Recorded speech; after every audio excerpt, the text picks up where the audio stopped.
Your Words Destroyed My Planet, the stream series. The edited version. Originally streamed live at twitch.tv/dualitiesdownfall. More information in the description. Your Words Destroyed My Planet, Chapter 37.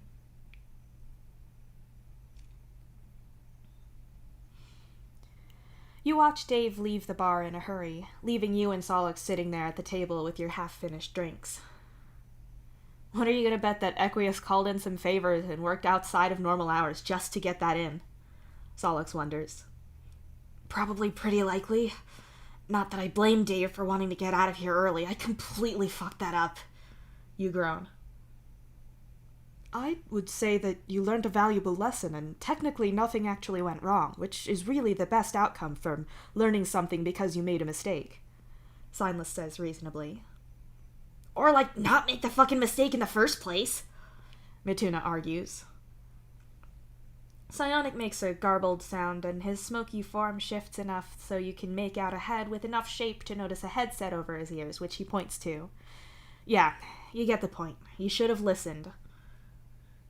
I feel like this is all a bad idea, and I'm clearly not cut out for this. You mumble, and turn your coffee cup around on the table. It's not like that actually matters, even if that is true. It's not like we can not be balancers anymore, and I don't think either of us would give up these three if we had the choice.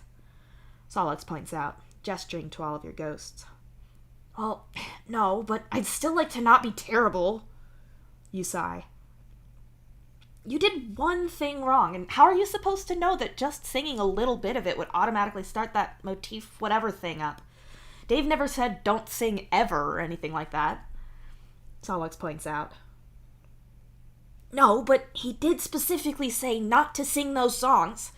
What if it hadn't worked out okay? What if I drowned the whole ship in light or in Gamzee's dark? I could have hurt people, killed them even. You exclaim. Solix watches you silently and drinks his coffee. Dave didn't act like that for no reason, and I already pissed him off today. Even if it was a miscommunication, I still upset him. Everything I do is wrong, so evidently I've got to one-up that by risking everyone's lives. Again! You rant. Solix is still watching you silently as he drinks, and to his side you catch Psionic shaking his head at, well, you guess from the direction that it's directed at Silas, who is somewhere behind you. Mituna isn't paying you any attention. Instead, he's listening into the other tables around you. All I want is to not continually screw things up. You sigh. Solix puts his mug down and looks at you in silence for a few seconds. You done? He asks you flatly. For now. If you're about to be smug, I'm not interested, just so you know. You warn him. I'm not being smug, you're just being overdramatic, he says with a shrug. No, I'm not! You snap at him, maybe a bit louder than you meant to. Yeah, you are, Solix tells you, and psionically stirs his coffee with one finger moving through the air directing the motion. Everything I said happened. You saw what just happened. How am I being overdramatic when we all know the consequences for what just happened? You demand. Because if Dave was really mad about it, he'd really have let you have it. Also, he could have been clearer about it, if you want to look at it that way. But we're both still learning this. We're gonna fuck up. I'm sure they all did when they were in our position. Be mad that you fucked up, sure, but you're not the worst person ever who's gonna doom everyone forever for all eternity. Solix says, with sarcastic drama just dripping from his every word. That isn't what I said. You argue. It's not what you said. Signless mutters from your side. You turn to glare up at him and get a polite but judgmental look back in return. When you look back at Solix, he's drinking his coffee with an intense look on his face as Psionic rests on him like a dark haze. When he's done, Psionic seems to ripple all over and almost purrs. That's the closest you can think to describe it, at least. Solix sets his now empty mug down and looks at you again. You're not the worst, like I always have to tell you. You're just new. Even if you feel like you've screwed up a whole lot, it doesn't mean that. Come on, you'd say the same to me. Solix points out, irritatingly reasonably. Well, Obviously, if it was you, then you would be being overdramatic. You can't be the worst person, that's me.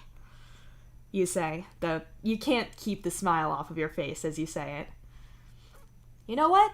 You've convinced me. You obviously are the worst person. Solix nods. I'm so glad you see it my way. You smile. I should get you like a plaque thing for your desk. Carcat Ventus, worst person, just right there in the middle, he says with a grin. Make it play music and lights, too! Matuna yells and hurriedly returns to your table. Oh, what, like a remix club version of a Carcat rant?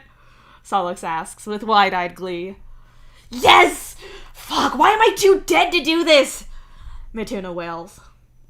If you walk me through it, I'll absolutely do it. Actually, Dave does music stuff. I bet he'd be willing to help. Solix says. I'm glad that crowning me the worst person is bringing you two so much joy. You snort. Hey, if you're gonna be melodramatic, Solix cuts off as he sees Psionic move. He holds one hand at one height and then moves the other one to mirror it. Match his energy! Matuna exclaims, and Psionic snaps his fingers and fist bumps Matuna. You roll your eyes and have to bite the inside of your cheek to stop yourself from smiling more. Solix makes it really hard sometimes to be down on yourself. He'll do shit like this just to make you feel ridiculous for even feeling the way you do. But as soon as that's happened, you can see that he was right. That it's fair to feel upset and angry at yourself for making a mistake, but he's right that you're learning and nothing bad actually happened. That you aren't, in fact, the worst person ever.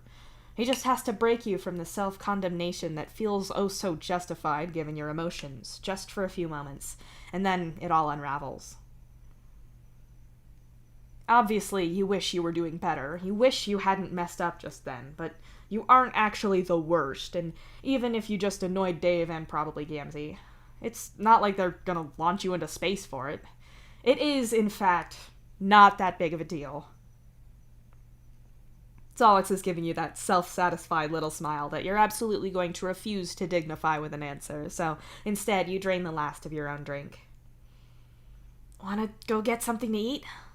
You ask him hopefully. Sure.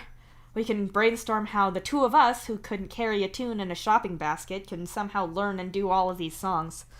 We could work out some kind of revision schedule for it or something? Solix says thoughtfully as he gets to his feet. Don't you need to learn how to revise first? You didn't revise for shit in school. You point out as you get up and tuck your chair neatly under the table. I did. Solix protests and psionically floats your empty cups and things to the bar. Not studying for months and then staying up all night reading random pages of the textbook isn't studying or revising, you argue. If it's not, then why did I do so well? Solix replies smugly. Because you're too smart for your own good, and also I hate you, you retort. Oh, absolutely not. This is not proof that this sort of thing works or is a good idea. You wipe that look off of your face, Signless says from behind you. You turn to see Psionic with a near-identical look of smugness on his face. You're guessing he was just as bad.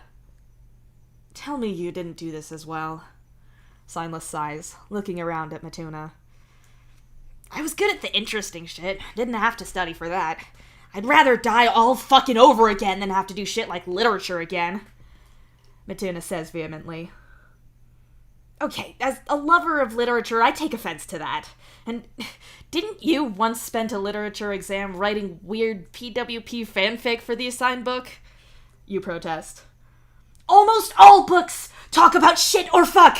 They'd be way shorter that way! Matuna insists vehemently.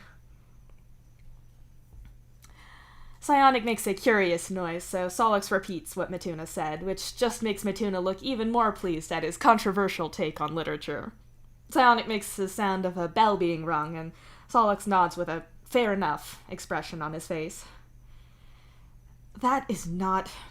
Please don't tell me you agree with that, Signless groans. I mean, sometimes the point is the suspense, but he's not entirely wrong. I kind of want to go over our assigned reading at school now just to see how you can remaster all the classics to be a tenth of the length with that method, Solix says thoughtfully. They hate me because I speak the truth! Mituna cackles, hands in the air. I don't agree, but I'd also like to read that, you admit. Give me Hustop access again without blowing shit up and I'll write you all the weird fanfiction you like, Mituna snickers. That's a cursed deal if I ever heard one, but sure. So, KK, bakery? Solix suggests. I assume you're suggesting somewhere to eat, not for something for Mituna to write about. You laugh. You can fuck in a bakery, Mituna says confidently. You really shouldn't, Solix says with a grimace. For educational purposes, I should be clear that fucking in a bakery is not how you get a yeast infection, Silas says, his face the picture of innocence and helpfulness. Oh my god, Solix wheezes, shaking with laughter. You are lucky Cancry can't hear everything you say, you know, you say, rolling your eyes. Cancry should lighten up. Maybe read something Mituna writes. Silas laughs. Okay, I'm going before I die laughing and then I'm a ghost too, Solix says breathlessly and drags you off. The ghosts stay where they are, so it's only Solix leading you out of the bar, still giggling as he goes. The pair of you fall into familiar step, walking side by side and talking. With each step, your stress levels start to lower bit by bit. Well, your everything else stress levels lower. Your Solix's deliberately annoying stress levels occasionally tick up, but that's generally the deal with him and you anyway. How are things going with you and Cancry now? Solix asks at one point. You must make some kind of face to that question, because Solix gives you a concerned look. That bad? Is it just because you're living with him again, or what? Solix asks seriously. I don't know. You sigh and look at the bakery as the two of you approach it. It looks like they're just finishing up after a rush, so you two are able to sit down just fine. You tap the screen on the table to show the menu of what's currently in stock and stare at it morosely for a minute or so until your mouth has to keep going. I'm grateful he's letting me stay there, of course. It's really kind of him, you say up front. I wasn't saying it wasn't, Solix agrees. You sigh and look around warily for a moment before speaking again. And I know Signless hasn't had anyone to talk to for so long and wants to talk to me and Cancry, and I'm happy to help, but there's a point where being in the middle of their debates is exhausting, you admit, filled with guilt. And it seems like such an asshole move to deny them that, but that's a lot. Cancry's a lot. Him and Signless, yeah, I can only imagine, Solix says with a wince. Right, and I like Cancry more now than last time we lived together, but not being able to get away from him in the hive to have half an hour of peace is driving me nuts, you complain and tap out your order on the screen. Hey, you can always come and stay with me, even if it's just temporarily. Hal's staying with his dad right now. I'm sure he'd let you crash in his bed, or if not, there's the lounge plank, or even my bed. It's not like Gamzee's gonna say shit about us having a sleepover now, is he? Solix points out. He's right, but you wish he wasn't. It still hurts. I guess. Even so, I don't think Dave... You start. The only problem with Dave would be you moving his shit when he's blind and not telling him, and assuming that this Equius appointment goes fine, I don't even think that'd be an issue from now. He told me he doesn't have a problem with you being over. He argues back. Visiting is different from staying over, you remind him. Fine, I'll ask him then. We'll have a big adult discussion about it whenever he gets home. Happy? Solix says, throwing his hands up in the air. What, that you're following basic hivemate etiquette where you ask the people you live with for permission before you let someone else stay? I'm not sure I'd describe myself as happy, more like I'm acknowledging that you met the standard for behavior there, you say flatly. Solix sticks his fork-tipped tongue out at you, and the pair of you engage in petty bickering and attempts to kick each other under the table until your food and drink arrives. You have a kind of honeycomb parfait, not with any actual honey, of course, but the airy sugar kind. You've never baked anything in your life, but you've seen videos and old TV shows, so you know more or less how it's done. Some kind of baking dust and boiling sugar, you think?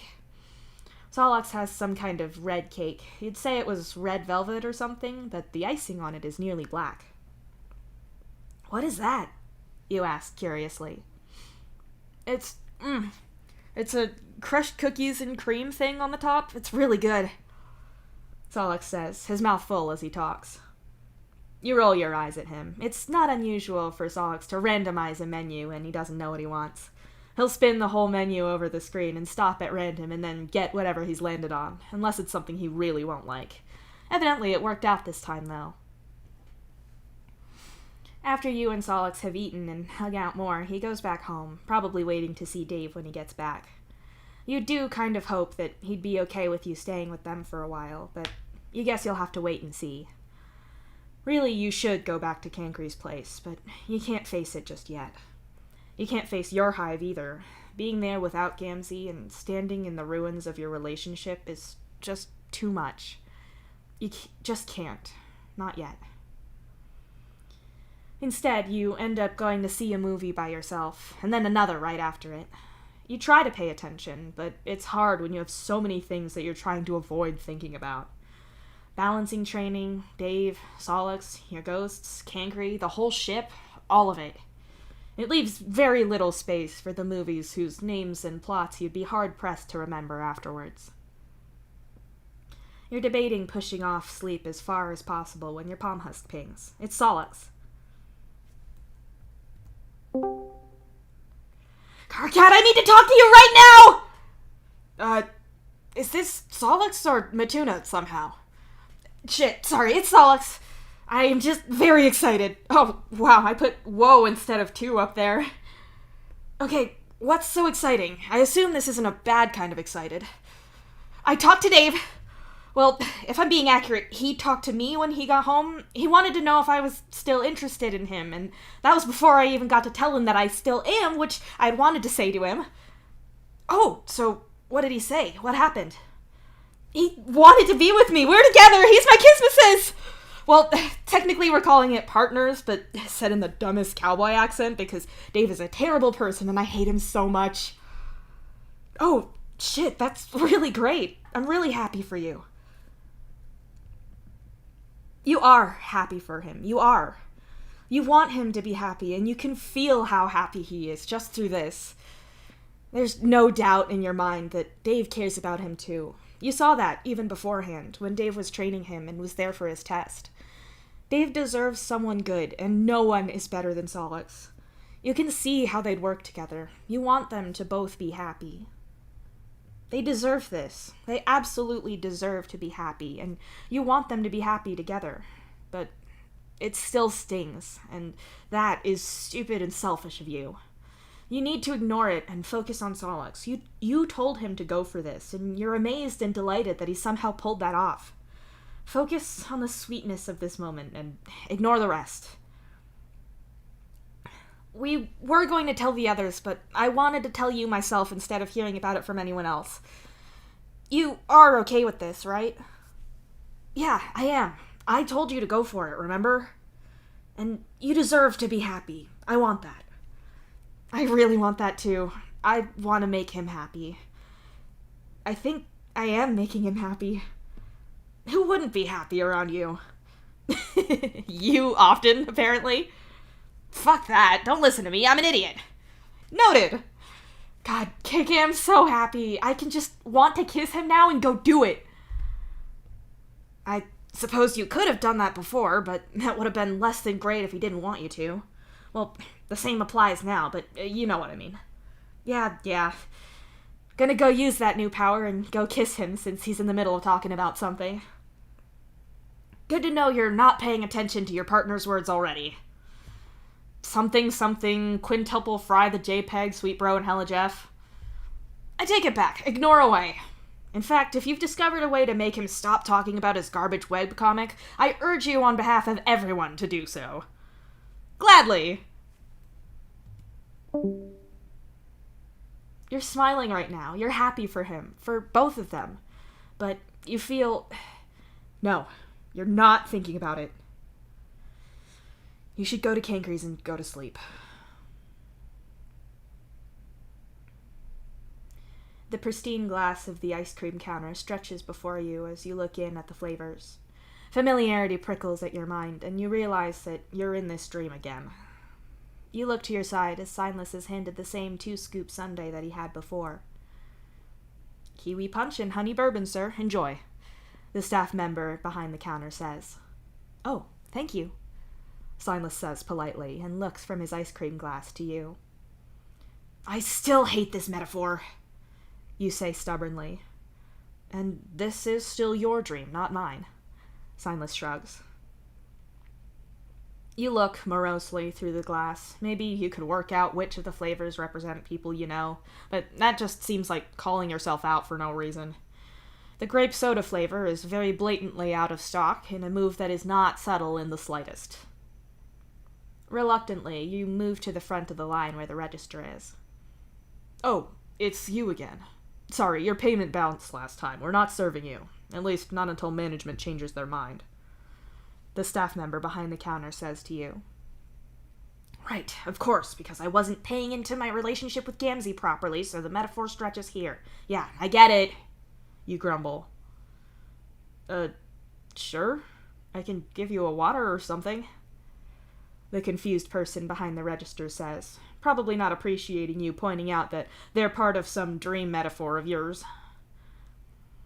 A cup of water slides across the counter to you, and you reluctantly pick it up and go over to the table that Silas has picked out. It hasn't escaped his notice or yours that all of the tables now have a glass-covered centerpiece, a dish with a sundae glass on it that's covered by a glass dome.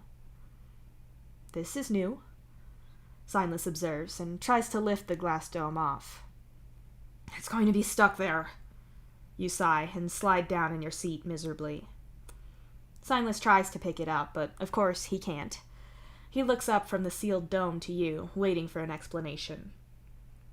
The flavors, they're the same ones as before, and there's a label right there, you point out. New flavor combination, Silas reads aloud. Lemon sorbet with Pop Rocks and candy apple with a dark cherry ripple. Underneath the immovable glass, a few of the Pop Rocks pop with red and blue psionic fizzing lights. Solix, then, Silas concludes. And Dave, they're together now. They're pitched for each other, or something close to it anyway, you say flatly. Oh? Silas says slowly, in the tone of someone trying to gauge what the appropriate response to that is. You don't really want to talk about it. Instead, you're stuck, very literally, on the outside of the glass looking in. The lemon sherbet looks so fresh and soothing, like that bright citrus could clear your palate of anything bad, and with the Pop Rocks on it, things would always be exciting. It's already melting a little and mingling with the candy apple flavor. The red of that one is bright in the light of the ice cream parlor, and you know that it'll be obnoxiously candy sweet in the bright parts, but deep, rich, and dark in the dark cherry ripple sauce that cuts through it. Both the apple and the cherry parts alone are strong, but you bet together they'd be great, and mixing both scoops together, bright and fresh lemon with sweet candy apple and sour dark cherry, a perfect combination. I'm happy for them. They're gonna work well together, you say quietly. It's obvious that you have feelings for Solix, but... Silas starts. Also, Dave, yes, I mean, that's older and not so present, but yeah. I'm jealous and envious of both of them all at once, since I'm a terrible friend, you tell him bitterly. Silas looks from you to the case and tries to take the glass dome off again, but of course he can't. And you can't get this because you're like me. You can't have just one of them if they're together, Silas says softly. You nod, but you don't reach out to touch the glass case. You don't run your claws along the bottom of it to see if there's some way that you can get in there. You told Solix to go for this, and you are happy to see him happy. You have no business being in there, no matter how much you wish you were. Do you know that Dave doesn't feel the same for you? In a different quadrant, maybe? Or the same? Or beyond quadrant? I don't really know how humans work that way. Signless admits. Some of them date more than one person at a time in the same quadrant. Some can do quadrants like most trolls do, but a lot of them can only have one, and often aren't even okay with the troll they're dating seeing any other people in any other quadrant. You answer. Okay, but do you know what the case is for him? And if you and he... Signless asks leadingly. It's not happening. I don't want to talk about it. You tell him sternly. Signless holds his hands up away from the glass dome over the sundae. We can talk about how you feel about it. Even if you're happy that they're happy, it doesn't mean that you don't have your own perfectly valid feelings about the situation. Signless tells you gently. Oh, will you fuck off? I don't want to hear this shit. You and Cankry both with your meaningless fucking words. What does valid even mean in this situation, huh? My feelings aren't good. They're not helpful. They're actively hurtful to everyone else, so saying they're valid doesn't do shit for me. What I need to do is crush these useless feelings down in the hope that they die and everyone is better off. You shout at him. Karkat, repressing how you feel isn't a good idea, nor is it healthy. Signless argues. Oh, like you're any better? You accuse him, and Signless jerks back away from you. Have you considered that I'm trying to help you from the perspective of someone older and with more experience? Trying to stop you going down paths that I've been down and I know aren't helpful. Signless says, his voice tight and controlled. I'm not having this conversation. You snap and get to your feet. You're determined to get out of this stupid dream. You don't care how you have to do it. The dream around you is hazy until you start looking for a way out. You walk to a wall, and what you think at first is a door, but instead it's just a weird, round, door-like pattern on the wall. Out of sheer frustration and the faint hope that it'll wake you up, you slam your fist into the wall by the fake door. The impact of your fist against the wall makes you jolt awake on Cankry's lounge plank, your neck stiff and your jaw tight. You haul yourself upright and shudder all over. Karkat, this isn't healthy. Signless reminds you, abruptly appearing at your side. Leave me alone! You hiss at him. You get to your feet and go to your bag that's on the floor. It has your clothes in it, and Cankry insists that you have to put your things away neatly at all times, even if you're going to wear it again as soon as you get up. It doesn't take you long to pull clean clothes out of there and to change, even less when you're not bothering to put everything back away neatly. You turn and walk right out of Cankry's hive. You just can't stay around there any longer. There's no space to think. There's too many reflections of yourself in there, and you need to get away. You walk aimlessly around the ship. The nice thing about the ship being broken up into shifts is that if you're up in the middle of the night, it's never quiet and still. People on other shifts are up and about in what for them is the middle of the day. It makes you feel less alone. You walk through the park where Fawzer died. The hole is all filled in now, and there's a small plaque in the spot where it happened, but you don't go over there to read it. You drift away from that spot, only to find a familiar figure sat in the grass.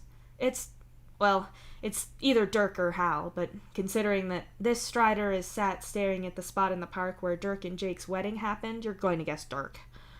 On the one hand, he probably wants to be alone, but you'd deeply like another voice in your head that's not your own, and maybe he feels the same.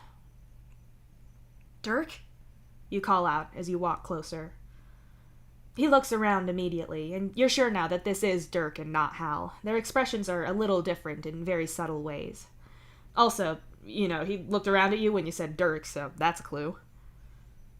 Karkat, what are you doing here? If someone sent you, Dirk says warily, but you shake your head. I couldn't sleep. Or I could, but I don't like what happens when I do, so I went for a walk. Didn't expect to see you here. You shrug. Yeah, I get that.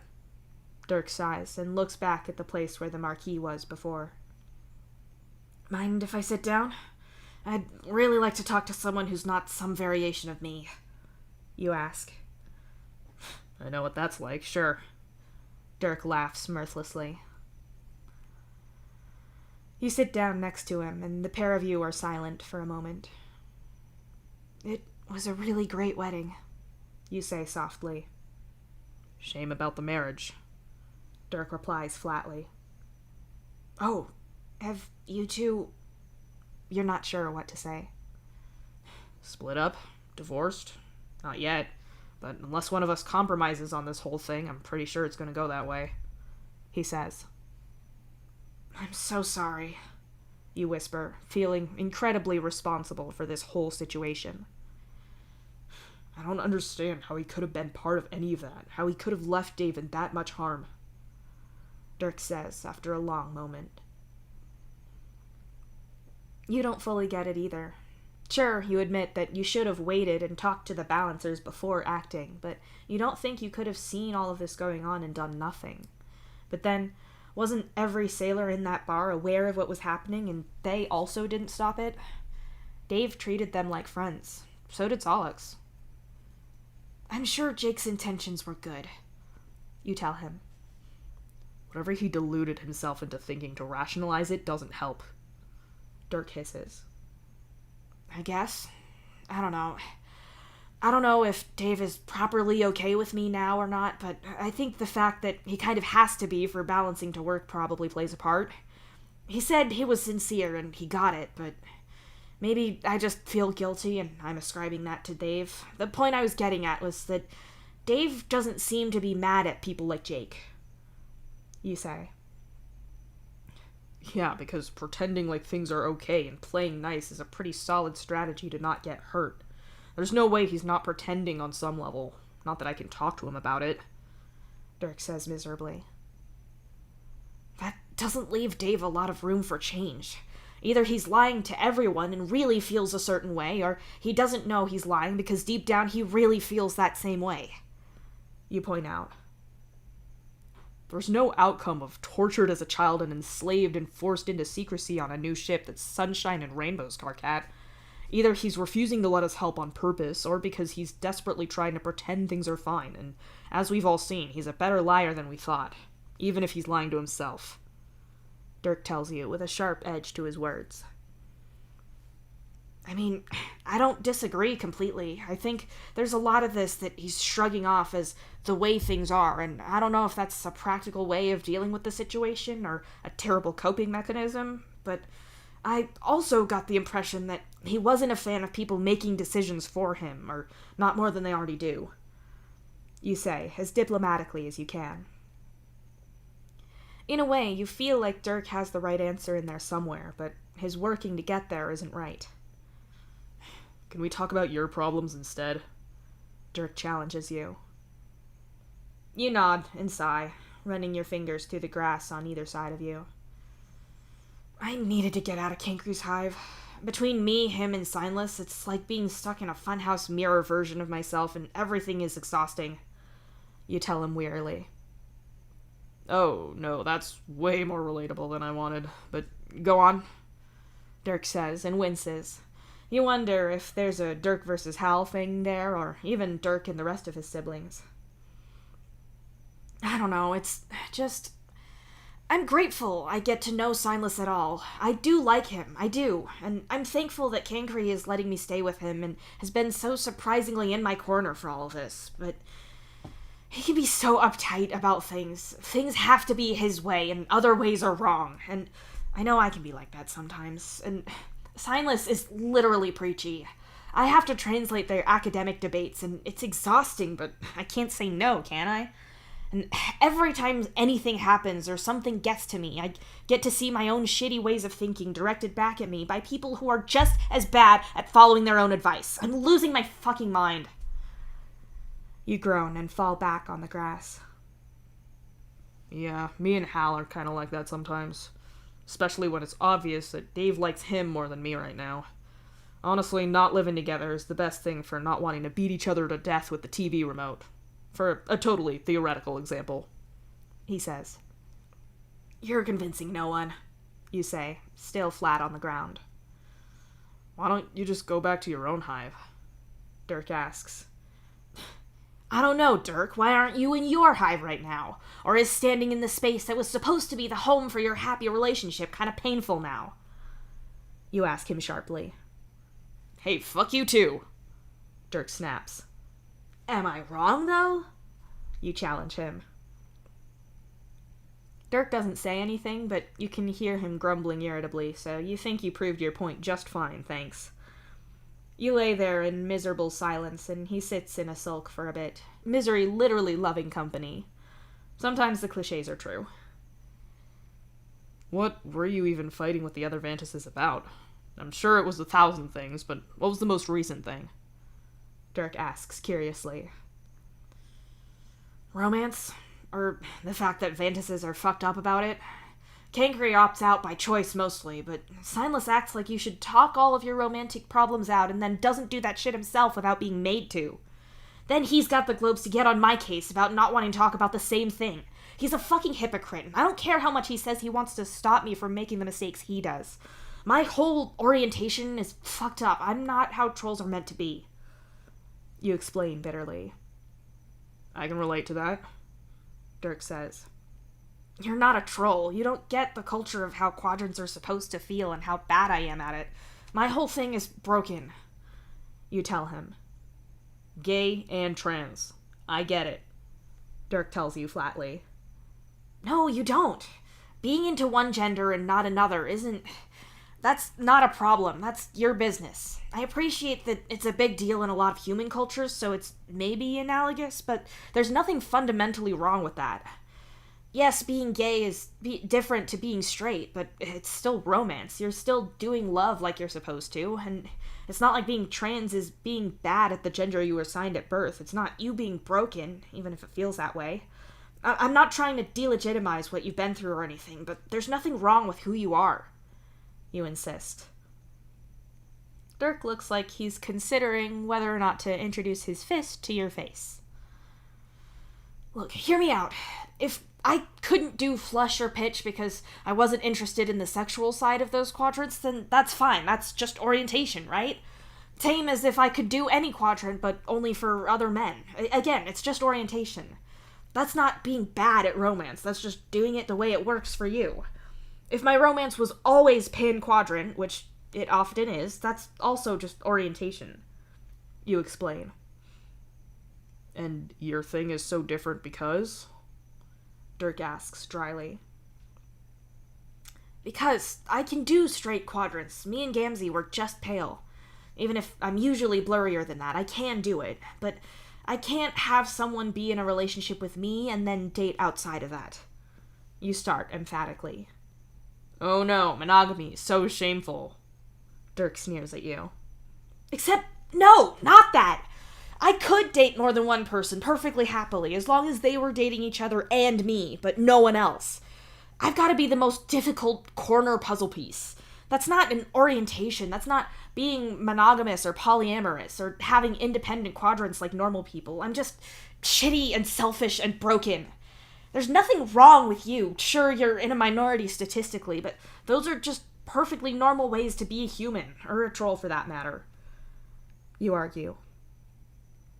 Dirk looks at you flatly, as if he expects you to take any of that back, but you're not going to. There's nothing wrong with you. There is with me. That's a hill I'm prepared to die on. You tell him. That can be arranged, Dirk says slowly. You glance behind you to see the newly reformed hill that Fawzer did die on not so long ago. Too soon. You shudder. You brought it up, Dirk points out. Another fantastic mistake made by me, then, you say, practically prickling with irritation. Okay, so I know you're wrong, but let's at least have a different distraction of arguing with your stupid thoughts instead of mine. What makes your need for a relationship setup that it's a closed system, not a legitimate romantic preference, and instead a sign of terrible failure? Dirk asks. Preference kind of implies it's negotiable. You don't have a preference for... You start. Fine, I get the point. Excuse me for picking the less approved term in my, third language. So sorry. But nice job derailing my question with semantics. What is this, debate for 13-year-olds? Dirk shoots back. Because, for one, orientation isn't a thing you can deliberately change. You try. Orientations can and often do change over time. Not everyone's does. Mine never has. But it does happen. Even if it's not a change you can force people to go through. Also, I would wager that if you could have changed your thing, you would have. But that obviously hasn't happened, so I think we can strike this barely formed argument from the list. Go on. Dirk interrupts you. You grit your teeth and glare at him, but Dirk is unfazed by your irritation. It's an unreasonable demand to put on someone, which makes it my personal issue and not an orientation. You insist. I see. I'm monogamous. Is that an unreasonable demand? Dirk asks, in the tone of someone who intends to beat you with whatever you say next. No! You snap at him. Why? Dirk all but purrs, his expression almost cat-like as he waits for you to make a logical move. You don't often notice how technically he, Roxy, and Hal are identical triplets, but right now his expression is very much like one of Roxy's. Because being monogamous is perfectly normal. In fact, it's basically the standard with humans. This isn't that, you point out. Ah, argumentum ad populum, a classic. Do you need me to point out that just because a lot of people do something doesn't make it right, and just because not many people do something doesn't make it wrong? Or do you think you want another run at that? Dirk says. And you know just as well as I do that just because something can be a logical fallacy doesn't make it wrong. Oh, yeah, it's a logical fallacy to say that no one on the ship thinks I should perform surgery, so let's just go ahead and let me do that. You argue. Fair. So let's say that the fact that, as far as you know, no one else feels the way you do, and that's an indicator for being wrong and bad. What's the threshold for that, then? How rare do you have to be in order to be wrong? Because that's not looking great for me, Carcat. Dirk says brightly. You're moving the goalposts, you accuse him. It'd be harder to do that if you defined any of them, he says, with a smile that is asking for a fist in it. Fine. Since I know you're going to be an asshole about anything I say about that, I'm going to come at this another way, you say, and Dirk nods. There are reasonable things that you can ask of someone when you're in a relationship, and not all relationships are the same. Dirk nods, but waits patiently for you to continue instead of interrupting for once. It's perfectly reasonable to say that you don't like something or you want to do things a certain way, to reach a compromise on how you do things that are shared. But when your demand asks too much of a person's behavior or actions, it's wrong. Jake would be wrong to tell you that you can't talk to other men in case you decide to run off with someone. Rose can't tell Kanaya that she's not allowed to put on more than 10 pounds or she'll break up with her. There's nothing wrong with asking your quadrumate to not tell you about sex you have with your other quads, but it's another to say they can't have any other quadrants at all, you explain vehemently. Dirk has to pause and think about that for a moment, which gives you some satisfaction, at least. I think you're having a class confusion, if that's what you'd call it. What I mean is, there's requests and agreements within a relationship. Like, Jake, stop eating pickled onions, your breath peels paint, go sleep on the lounge plank because you promised you wouldn't do that. And yeah, some things are too much to ask, like not talking to some people, or the weight thing. That's just fucked up and controlling. And I know controlling, Dirk says. Yeah, and my thing is controlling.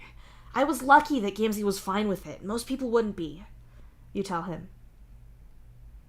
We're getting back into logical fallacies again. The point I was making is that I think you're confusing those things with the agreement about what the relationship is. There's loads of different ways to do relationships, from friends with benefits, romantic but casual, monogamous, polyamorous, quadranted, I could go on. Those aren't demands, that's just an agreement at the beginning about what you're doing. Your thing is no more demanding than someone who's not interested in anything more committed than casual dating or being friends with benefits with someone. You needing your romantic loop to be closed, whether it's a straight line or any other shape, isn't unreasonable. It's just a different kind of relationship. There's nothing wrong about it unless you're springing it on someone mid-relationship and getting pissy when they don't adhere to terms they didn't know about. Some people need to only have one partner and have that partner only be with them. Some people need to have multiple partners, and there's a spectrum in between. It sounds like your thing fits in there somewhere, Dirk tells you. You shake your head and wrap your arms around your knees, as if there's any possibility that making yourself smaller means that Dirk will notice you less. It's not the same, you try to tell him. How? He presses you. Because if I asked someone out and they said they weren't interested in anything committed, then that'd be sad for me, but I'd understand. You try. If June asked you out and you said no because you couldn't deal with her dating Terezi too, then she'd understand. Dirk points out. No, because it's... People understand that different levels of commitment are a thing. This isn't a thing. If people knew this about me, very few people would ever want to date me. It's a huge burden from something about me that I can't change. You insist. There are human guys who wouldn't date me because I'm trans. Even though I've got to a point where you couldn't really tell, even though I've put in loads of work to make it so you can't even see a single scar, I'm still not cisgender. Not that I fucking care, but other people would care if they knew. There's still gay men out there who wouldn't go near me because of that. But I'm sure as shit not a burden, and I'm not apologizing for shit. It's the same thing, Dirk says firmly. You bite your lip to keep quiet. You want to argue that Dirk is better off not dating transphobic fuckers in the first place, that people can have preferences, even if preferences should be examined, but you feel that to write off everyone who is transgender as a possible date is awful. Because there's nothing wrong with Dirk, and it's not just because he passes, because he's gone through so much to get there, or because there's plenty of trans people out there, and it's not just Dirk and Hal. Even if your quadrant shit was just confined to you and Signless, and somehow Dirk and Hal were the only trans people ever, you'd still feel like there's nothing wrong with them, and everything wrong with you. You can hear that in your head. You know it doesn't make sense, but it still feels true.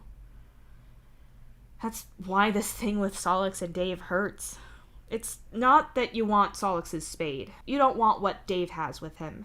You're not envious about that exactly. Even if Solix annoys you, almost pitchly at times, your feelings are a lot blurrier and paler than that. You don't think you'd be better for him than Dave, because, again, it's not a one-to-one comparison, and also, you don't think that highly of yourself. It's not that you don't think that they're going to make each other happy or be good together. You're sure they are. You're hurt because Solix is once again out of reach. It's different from before. Before you were with Gamzee, and you'd promised to be with each other and no one else. But now you could have dated Solix. But here is the rub, the thing that cuts so deep. If you were a normal troll, you still could date him. You could ask him out right now if you were a normal troll, and Dave could be his kismesis, and you could be the whatever you two would call your thing.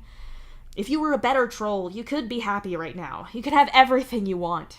You're standing in your own way, and you hate yourself for it. I'm sorry, you mumble. For being wrong? Dirk asks immediately, because the Striders always have an answer for everything, even if sometimes it's a stupid answer. For comparing my shit to yours. The last thing I wanted to do was to act like being trans or being gay, the things that people actually face discrimination for, was like my thing. I'm sorry. You apologize. I'm not gonna say it's exactly the same, but I also don't think you're as off base as it first sounded like. I'd say this is some kind of orientation situation that you've got going on here. The comparison is pretty apt, he says with an easy little shrug. It doesn't feel the same. Look, I'm not one for giving people advice on their love life. Clearly, I'm not mastering that particular field right now, but obviously this is about Solix, right? Everyone knows about you and Gamzee ending. Why not just ask Solix out? It's not like you don't know where he lives. Dirk points out. Because he's currently dating your brother, Dirk. You can't say that. I can't. Just trust me, it's complicated. You say, and shake your head. It doesn't sound that complicated, he tells you, watching you carefully. Quit pushing that, I'm serious. You warn him. I'm not pushing, I'm just pointing out that... Dirk starts. Dirk? You growl. Well, now I'm curious. What are you going to say, huh? Dirk asks, like you've somehow challenged his strength or something by suggesting that you could upset him with what you're trying not to say. I could point out that you having to go on about what I should do has some kind of parallel to you and Rose showing up at the bar and telling Dave what to do, even if he obviously didn't want you to. Because, yeah, I've heard about that. You say.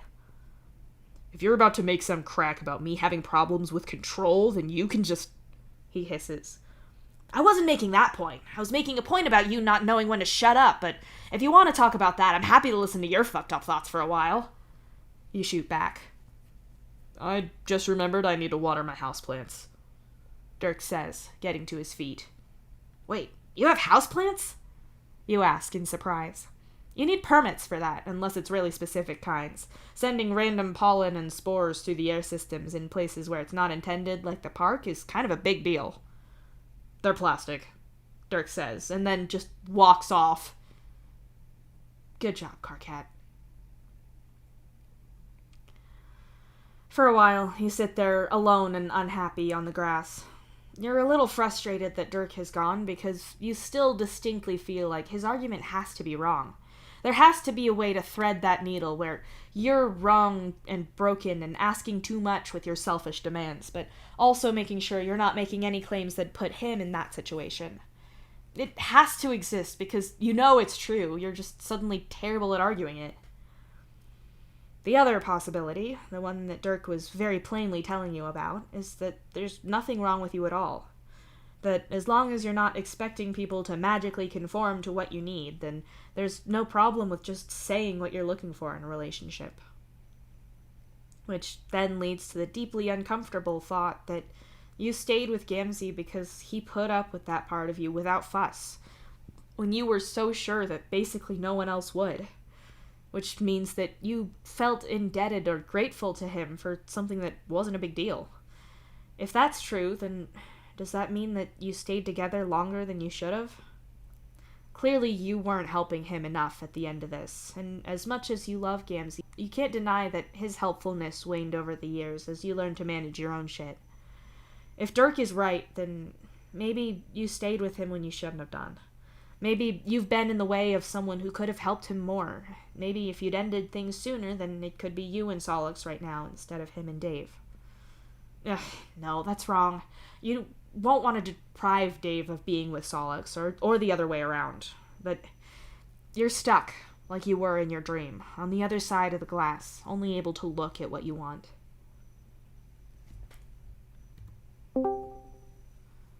Carcat, where are you at the moment?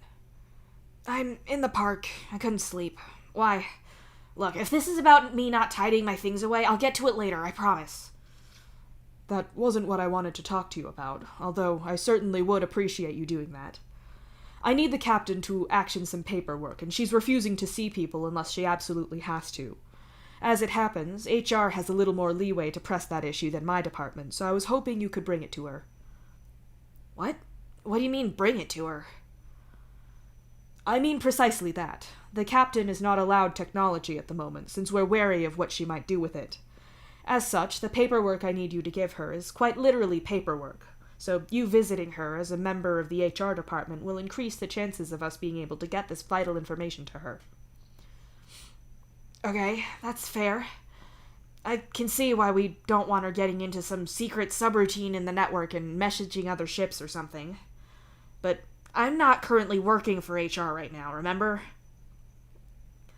But you have not been made to step down. You're not suspended or dismissed from your post. You are still a member of the HR department, and I know you are still doing work for HR because you have gone into the office to do so. Well, yeah, but that was just fixing things for a few previous clients who needed me. I wasn't supposed to be in. But fine, I'll take your paperwork if that's what you want. I appreciate it. I need to leave for work now, but if you could meet me in my office at 9:15, then you can pick it up and take it over. Sure, I'll be there.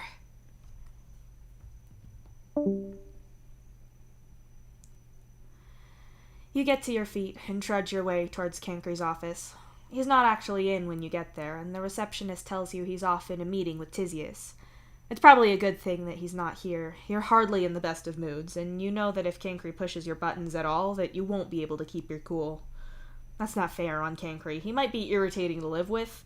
Okay, he is irritating to live with, but he is letting you live with him when he doesn't have to. You also really appreciate what your relationship with him has grown into, and you don't want to trash that by acting like a moody 13-year-old, nor do you feel like discussing the root of your problem with him or Signless. So, yeah, it's better that he's not here. The paperwork Cancri has left you is substantial. It's A4 size, and you can more or less wrap your hand around it comfortably if you're carrying it by the edge. It's maybe 2 fingers thick, if you wanted to go by that measurement. You give it a curious flick through and see that it's a lot of legalese and what looks like essay writing, notes about what's already been decided. Clearly more people contributed to this than just Cancri, but you're pretty sure his work is in here too. Well, the captain needs to pay for her crimes somehow, and she can start with reading this monstrosity. You shoot Cancri a message to let him know that you picked the documents up and that you're on your way over. That way he doesn't come back and think someone's stolen them or something. See? You can be considerate. You hop a train over to the law enforcement headquarters where the captain is currently being held. A few people eyeball you on the train, but you only have to stare right back at them for a little bit before they find other things to look at. Your thoughts keep circling around your relationship with Gamzee on one end and Solix and Dave's new relationship on the other. You keep trying to put it out of your mind, telling yourself that it's not relevant now, at least until you see Dave. He's kissing Jade. Well, on the forehead, at least, but still. You're frozen in place, just staring. Jade sniffs and pulls back a little, and Dave's hands drop to the back of her neck, absently smoothing over her hair with his fingers. I'm just so mad at her! Jade sniffs. I know, Dave says softly. I'm her granddaughter! We're supposed to be family, and she's acting like I'm no one! Jade says angrily, and you realize that Beck is at her side. You guess you didn't see him with her and Dave in the way, but you were probably distracted by that kiss. It's fucked up. Look, I told you I'd be here and do what you need, and I can get you in there if you want. No one can stop me, but I don't know if you want to go that far. Dave offers. You'd get in a lot of trouble for that. Besides, I don't even know if I could make her talk to me when we got in there, and then you'd have caused problems for no reason. She might even be less likely to talk if we go that way. This whole situation is shit. Jade groans and slumps forward against Dave's shoulder. Dave wraps her in a hug that she returns, and the two of them just stand there, their arms around one another. As you stand off to the side, frozen and awkward, this seems pretty platonic to you, even if he did kiss her forehead, but you can't leave, and you don't know how to make your presence known in a way that isn't wildly awkward. Maybe you can back up slowly and walk over a second time, hoping that one of them will notice naturally. You take one step back, and the movement immediately grabs Dave's attention. His black and red eyes lock on you instantly. So he's got those fixed, at least. Right when you don't want him to see you, of course. Not to alarm you, but there's the universe's most awkward car cat on my 3. Dave says quietly to Jade, but still loud enough that you can hear him. Jade pulls back from Dave with a sniff and looks around at you. Her eyes are all watery, and she pushes up her glasses a little to wipe at them. Carcat, what are you doing here? Jade asks. Delivering paperwork from Cancri to your grandmother? You say, unsure about whether she's technically still the captain of the ship now or not. You certainly don't feel inclined to treat her with the respect that title conveys. Good luck. She told them she doesn't want to see anyone, and the assholes in there are obviously still loyal to her. The ones guarding the cells, anyway. I'm telling you, we could still call Terezi. Dave directs that last part at Jade. Wait, run that by me again?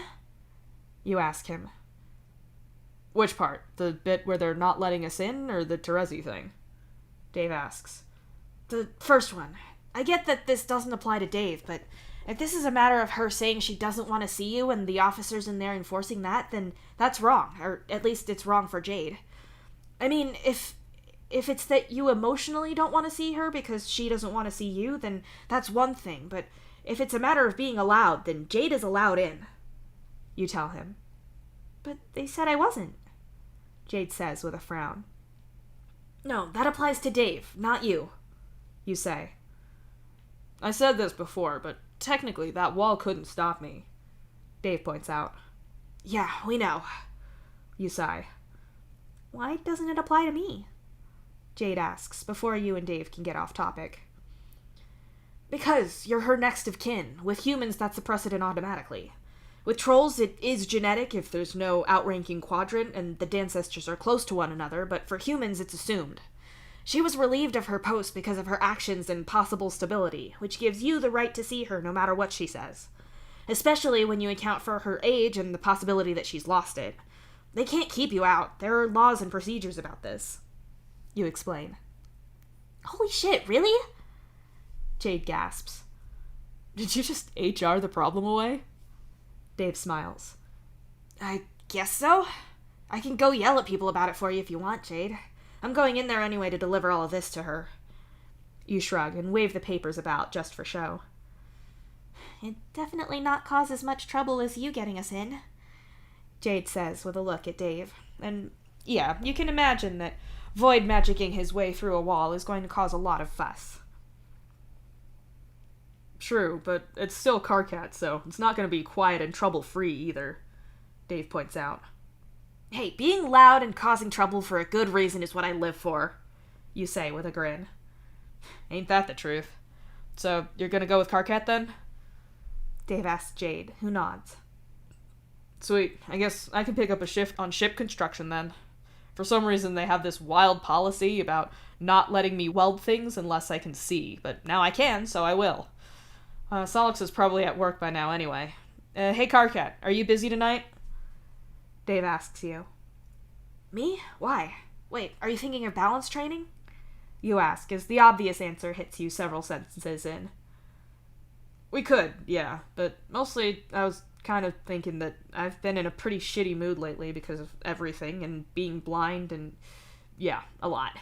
Like, I'm pretty sure I've bitten off your head a few times and I feel kind of bad about that, so we can just hang out.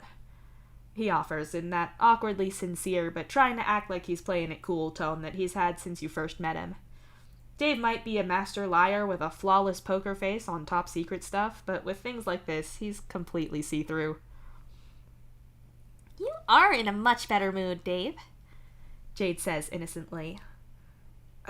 Sure, we can do that, you say slowly. Cool. Wait, what time does Solix's shift even? Dave mumbles to himself and pats his pockets for a moment until he finds the one his palm husk is in. He puts his hand in his pocket to get his palm husk and then stops. Fucking what? Got my stupid watch stuck on... What even... Dave mumbles to himself and cranes his neck to try to free his watch from whatever it's stuck on. You don't really see what that is, not because Dave's body is blocking your view, but because your gaze is elsewhere. With Dave looking really far the other way, you have a very, very clear view of a stark bruise on his neck, a very specifically shaped one. You can practically pick out the individual teeth of your best friend's smile on it. It's so clear. Jade looks at you, at it, back to you, and waggles her eyebrows. Freedom! Dave declares, pulling his hand free and looking around at you both. His watch beeps, and Dave sighs dramatically before fussing with it. The stupid dial got caught on the stitching or something, Dave explains, and then looks at both of you. Don't tell him, Jade says.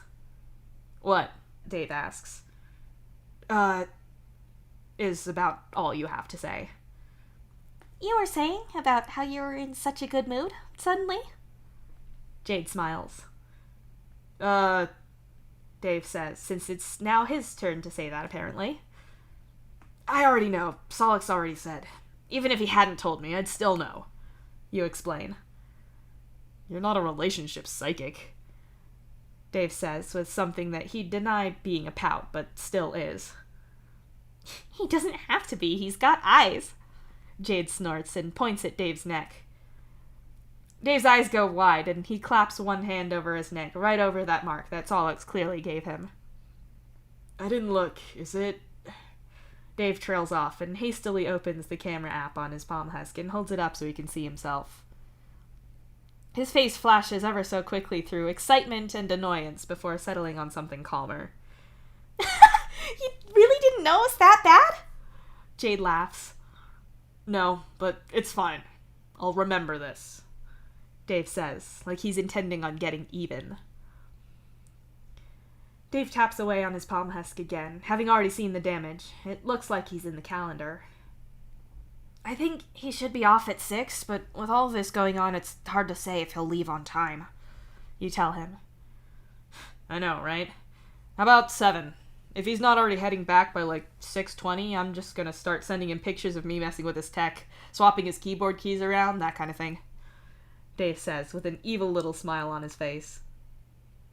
Yeah, you can see why Solix is so pitch for him. Man, they clearly are good together.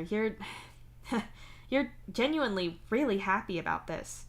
You're not just faking it. You're happy seeing how their little pitch thing works in a way that's really them. 7 sounds good. You smile.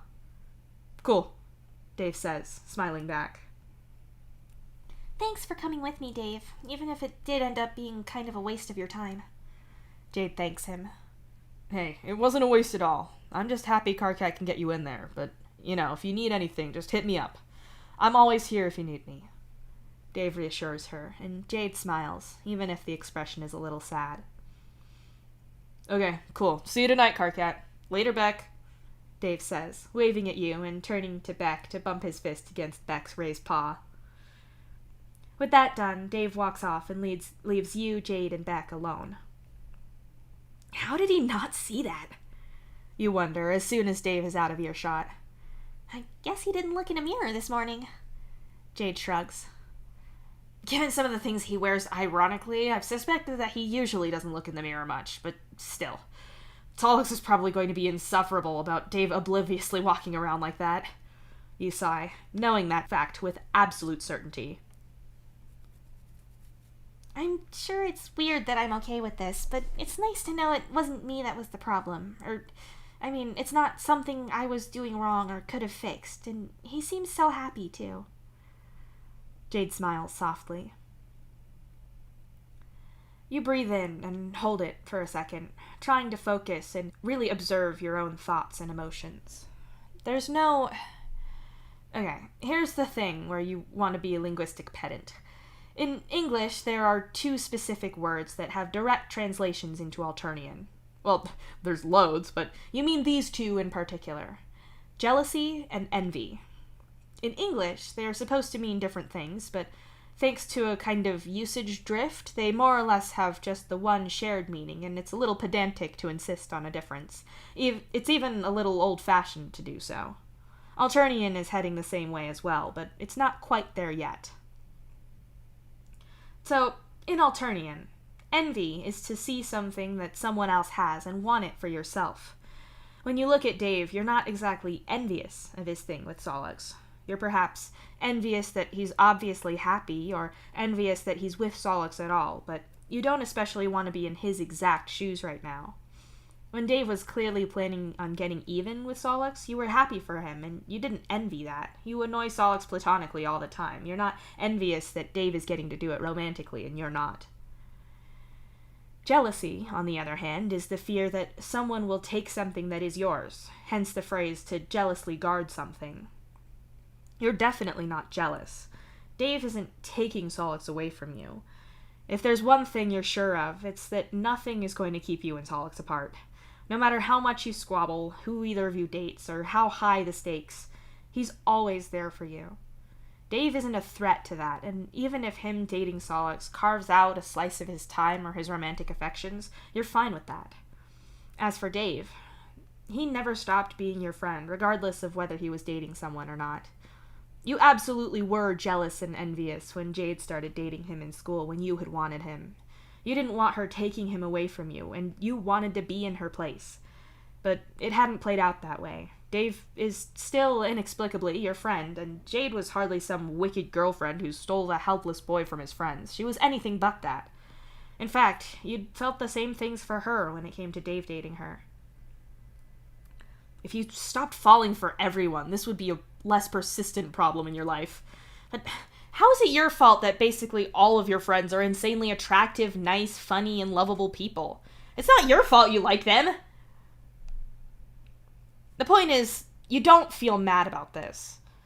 You want Dave and Solix to be happy. You're happy that they are. You don't want exactly what they have, but you still want in general. At most, you're just sad that you're on the outside. It's the same problem you had when any of the friends that you had feelings for dated each other. You didn't want them to split up. You wanted to be part of that. But alas, your stupid ancestor used up all the luck for that, so you're stuck here lonely and frustrated. But still, you're happy for them. You're happy if it means that they're happy. You're happy if it means that Dave and Jade can move on to better things now. Yeah, I'm happy for them too. I'm happy that you and him breaking up didn't go terribly. If you and him are still friends, that's the best outcome, really. Aradia and Solix seem to pull that off. I just hope me and Gamzee can. You sigh. I heard about that. I'm sorry, Jade says sympathetically. It's fine. I think it's been over for a while. I just didn't want to accept that. You admit. I know what you mean, Jade says with a wince. Jade looks at you, and you can see it on her face. The same thing you heard her talking about with Aradia. The whole awareness that it's not working, rubbing up against the hope that maybe if you do the right thing, it'll get better. The knowledge that it's not bad, that you can live like this, so it's fine, right? Not just that, but the after effects. The guilt, the worry that you wasted so much of someone else's life when you knew deep down that things weren't right. Yeah, you can see that plainly on her face, and you bet she can see it on yours, too. You could do without being seen so much right now. Come on, let's go inside so I can deliver these and you can see your grandmother, you say instead, and clutch the paperwork to your chest. Sure, Jade nods. The pair of you stare at the building without moving for a few long moments, like neither of you is eager to go in. Eventually, though, you do lead the way and step inside. The legal system of the ship is a pretty convoluted thing, especially given the ethics of imprisoning people at all and how impractical that is for a ship in general. Obviously, some people are locked away for good or sent to other ships that can handle them, but mostly there are other sanctions and ways of reforming people and preventing crime that are used instead. Even with that said, though, people need to be held somewhere before the justice system is done with them, and if their home isn't a safe, sensible, or practical place to do that, then there are jail cells for that on the ship. Ones that are distinct from the temporary holding cells at the ship's various stations, like the one Terezi pulled her little breakout stunt at. The captain, for her safety and everyone else's, is in one of these cells. Jade leads you through the building to the farthest point that she and Dave got before, and the officer here clearly recognizes Jade.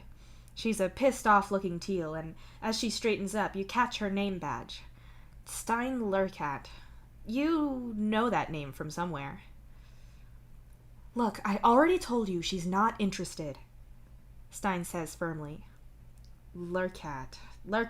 Where do you know that name? Lurkat and... Oh! Lurkat and Lewin. You're Lewin's club, right? You ask suddenly. The stunned Stein looks at you and frowns, but nods. How do you know her? She asks suspiciously. I work in HR. You begin. Oh, I know full well who you are. We all do, Stein says flatly. Okay, but that's how I know her. I helped her with that case a few years back. You sent in a statement backing her up. You tell her, trying to keep it vague. Wait, the sexual harassment thing? That was you? You're the guy who helped her? Stein gasps. Yeah, how's she doing? I haven't heard from her since, which usually is good news. You nod. It is. She's fine now she's not having to watch her back from that creep. I didn't realize that was you. Why are you here? Stein asks, her tone suddenly devoid of hostility. My ancestor wants me to give the captain paperwork, which honestly seems like a pretty heavy punishment itself, and my friend Jade wanted to see her to talk to her. She said she wasn't allowed in, but with humans she's considered next of kin, and considering what the captain's been arrested for, she can't actually turn her away. It's not like we can make her talk, and I'm not using anything she says against her, but those are the rules, and Jade's been... You trail off and glance at Jade. I just want to understand what happened, Jade says quietly. Stein winces and looks uneasily at you both, like she's really not sure about this. I can show you the regulations that explain that, if it'd make it easier. I can appreciate you being worried that I'm just making the shit up, you offer. I wasn't saying that. I mean, I know... Lewin said you really helped and you knew your stuff. I know you fixed things. But yeah, it'd help if I know what I'm citing if my boss comes down here and yells at me about it. Stein nods. I get that. Not everyone has this shit memorized. I mean, good for you. You can probably remember important things. Instead, I know all this off the top of my head, but I can never remember if I left my palm husk charger at work. You snort as you scroll through your palm husk to get to the part you need. As soon as you find it, you turn your palm husk around so Stein can see. Her teal eyes dart back and forth as they read for a few moments, or at least long enough for it to feel a little awkward, and you're standing there with your arm held out like that in otherwise total silence. However, the end result is that Stein nods and walks around her desk to the two of you and back. It looks like my hands are tied then. Follow me, Stein says, and leads the way to a door a little further into the building. How do you do that? Jade hisses at you as you follow her. What, memorize all those rules? I don't know, it just stuck. You shrug. That is absolutely not what I meant. Jade sighs, but the moment for surreptitious conversation has passed as you're now level with the door. Stein opens it, but halts you both before you walk through. She's through the second door on the left. That's the only one that'll be open to you. I've got a camera and audio feed that goes directly through into there. I've been able to control her separated monitor and speakers, and she's had the mandatory visits as per all the regulations. Not that she really wants to talk to anyone at all, but we still have to ensure she gets that. Stein explains. Well, yeah, the rules for solitary confinement are pretty extensive, considering as it's literally torture if you do it wrong, you point out. Right. So, what I mean is that she's alone now, but she isn't always. Also, I'm going to need your palm husks, watches, that sort of thing, any kind of tech. There's a box here for you to put it in, and a scanner that you have to walk through in the doorway. She goes on. Both you and Jade go through the awkward process of taking off all of your things that have any amount of tech in them beyond simple laundry tags.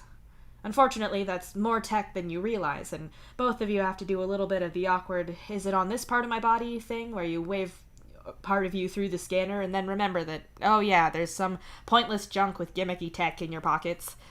Beck's harness even has to be handed over, as that has some kind of smart tracker in it, but even then he has some chip in him apparently that sets off the machine something awful. No one's performing veterinary surgery today, though, and you think you can all agree that if anyone here is going to be a good boy, it's Beck. Finally, you, your papers, Jade, and Beck are all allowed through. You follow Stein's directions and find that the door has a paper note file and tag on it saying her name, so you know you're at the right door. Sure enough, you can see all the medical personnel that have checked on her, visits from people in Cankry's department, and other law enforcement people. She's definitely not been short of people coming in to see her, though whether she's been talking to them is another thing. Beck whines and presses his head to Jade's hip, and she reflexively pets him. Can we wait a second? Jade asks as she crouches down and wraps her arms around Beck. Hey, it's not like I'm being paid for this favor to Cankry, so it's not like it matters to me. Take all the time you want, you say with a casual shrug. You wait as Jade holds on to her bark beast and pets him to calm down. Beck's big paws almost knead at her legs, which is probably grounding her or something. You're familiar with the kind of tasks Beck performs, but exactly how and why he does anything or why it works is not really your place to know, and you've always felt it was too rude to ask. He may be a beloved pet, but he is also an assistive device for a medical need, and that's none of your goddamn business. Eventually, Jade stands up and rubs her palms on her shirt awkwardly. She's probably sweaty and nervous. Sorry, I didn't mean to make you wait. Jade apologizes. Hey, you didn't make me wait so long that I resorted to reading this. You point out and wave the stack of papers. How long would that take? Jade snorts. You don't want to know how long, Jade. Let's hope it never gets to that. You whisper gravely, and Jade dissolves into giggles. Ha! Victory! Beck looks up at you in approval, like when your Lucis would give you that wordless good job look. It feels weirdly validating. You wait for Jade, and as soon as she looks ready, you swing the door open for her and hold it so she can go in first. She and Beck walk through, and you follow, being sure to shut the door behind you. The captain's holding cell is a lot nicer than the term implies. The room is a square of decent size, one corner being screened off to be a little ablution block with translucent screen walls. Enough for the guards to make sure she's not slipped when showering and hurt herself, but also enough to leave her some dignity. There is a small table bolted to the floor and a chair that slides along a small track so that she can sit how she likes, but also not pick it up and throw it at someone. She has the same standard bed that pretty much everyone has, and its small two-seater little lounge plank. Set inside the wall and protected with a layer of thick glass is a TV screen, made so she has something to entertain herself with, but not so she can get to the machinery inside. Currently, it's quietly playing symphonic metal, because you suppose the captain is the sort to like very old Earth music. You don't know the genre very well, but the screen reads, "Wish I Had an Angel, Nightwish," and it's definitely in English, but you'll be damned if you can make out the lyrics. The captain is stretched out on the lounge plank, her long hair loose and hanging over the arm of it. She doesn't bother to look up at any of you as you come into the room, so much so that you wonder if she's sleeping. "Grandma?" Jade says quietly, one hand on Beck's harness and the other clenched shut at her side. The captain, former, actually, but you're probably going to think of her like that for a while. Not to mention, if you start thinking of her as just Jade, it's going to be weird since your Jade is here too. So you'll keep calling her that in your head. Anyway, the captain sits up and turns around to look at you both. Her expression is surprised as she sees her granddaughter and deeply irritated when she sees you. "What are you doing here?" she asks. "I have it on good authority that as your next of kin, you can't actually refuse to see me. So the better question is, why don't you want to see me?" Jade says back right away. "Why do I have a feeling that you're this supposed good authority, then?" the captain asks, looking at you with a glare. "Because I am. I was also supposed to deliver you all of this paperwork. It's legal stuff and political procedural things. I'll put it here." You tell her and drop it on her small table. "I'm not reading that. I'm the captain of this ship, and none of that is necessary or means anything. There is no reason for me to be here, and I will get out of here," the captain says sharply. "Oh, what? And when you do, you're throwing him out of an airlock? Or one of my other friends, maybe?" Jade demands. "You don't understand. You should leave." The captain sighs. "She doesn't have to go anywhere," you point out helpfully. "Well, you're not my next of kin. Why are you still here?" the captain snaps at you.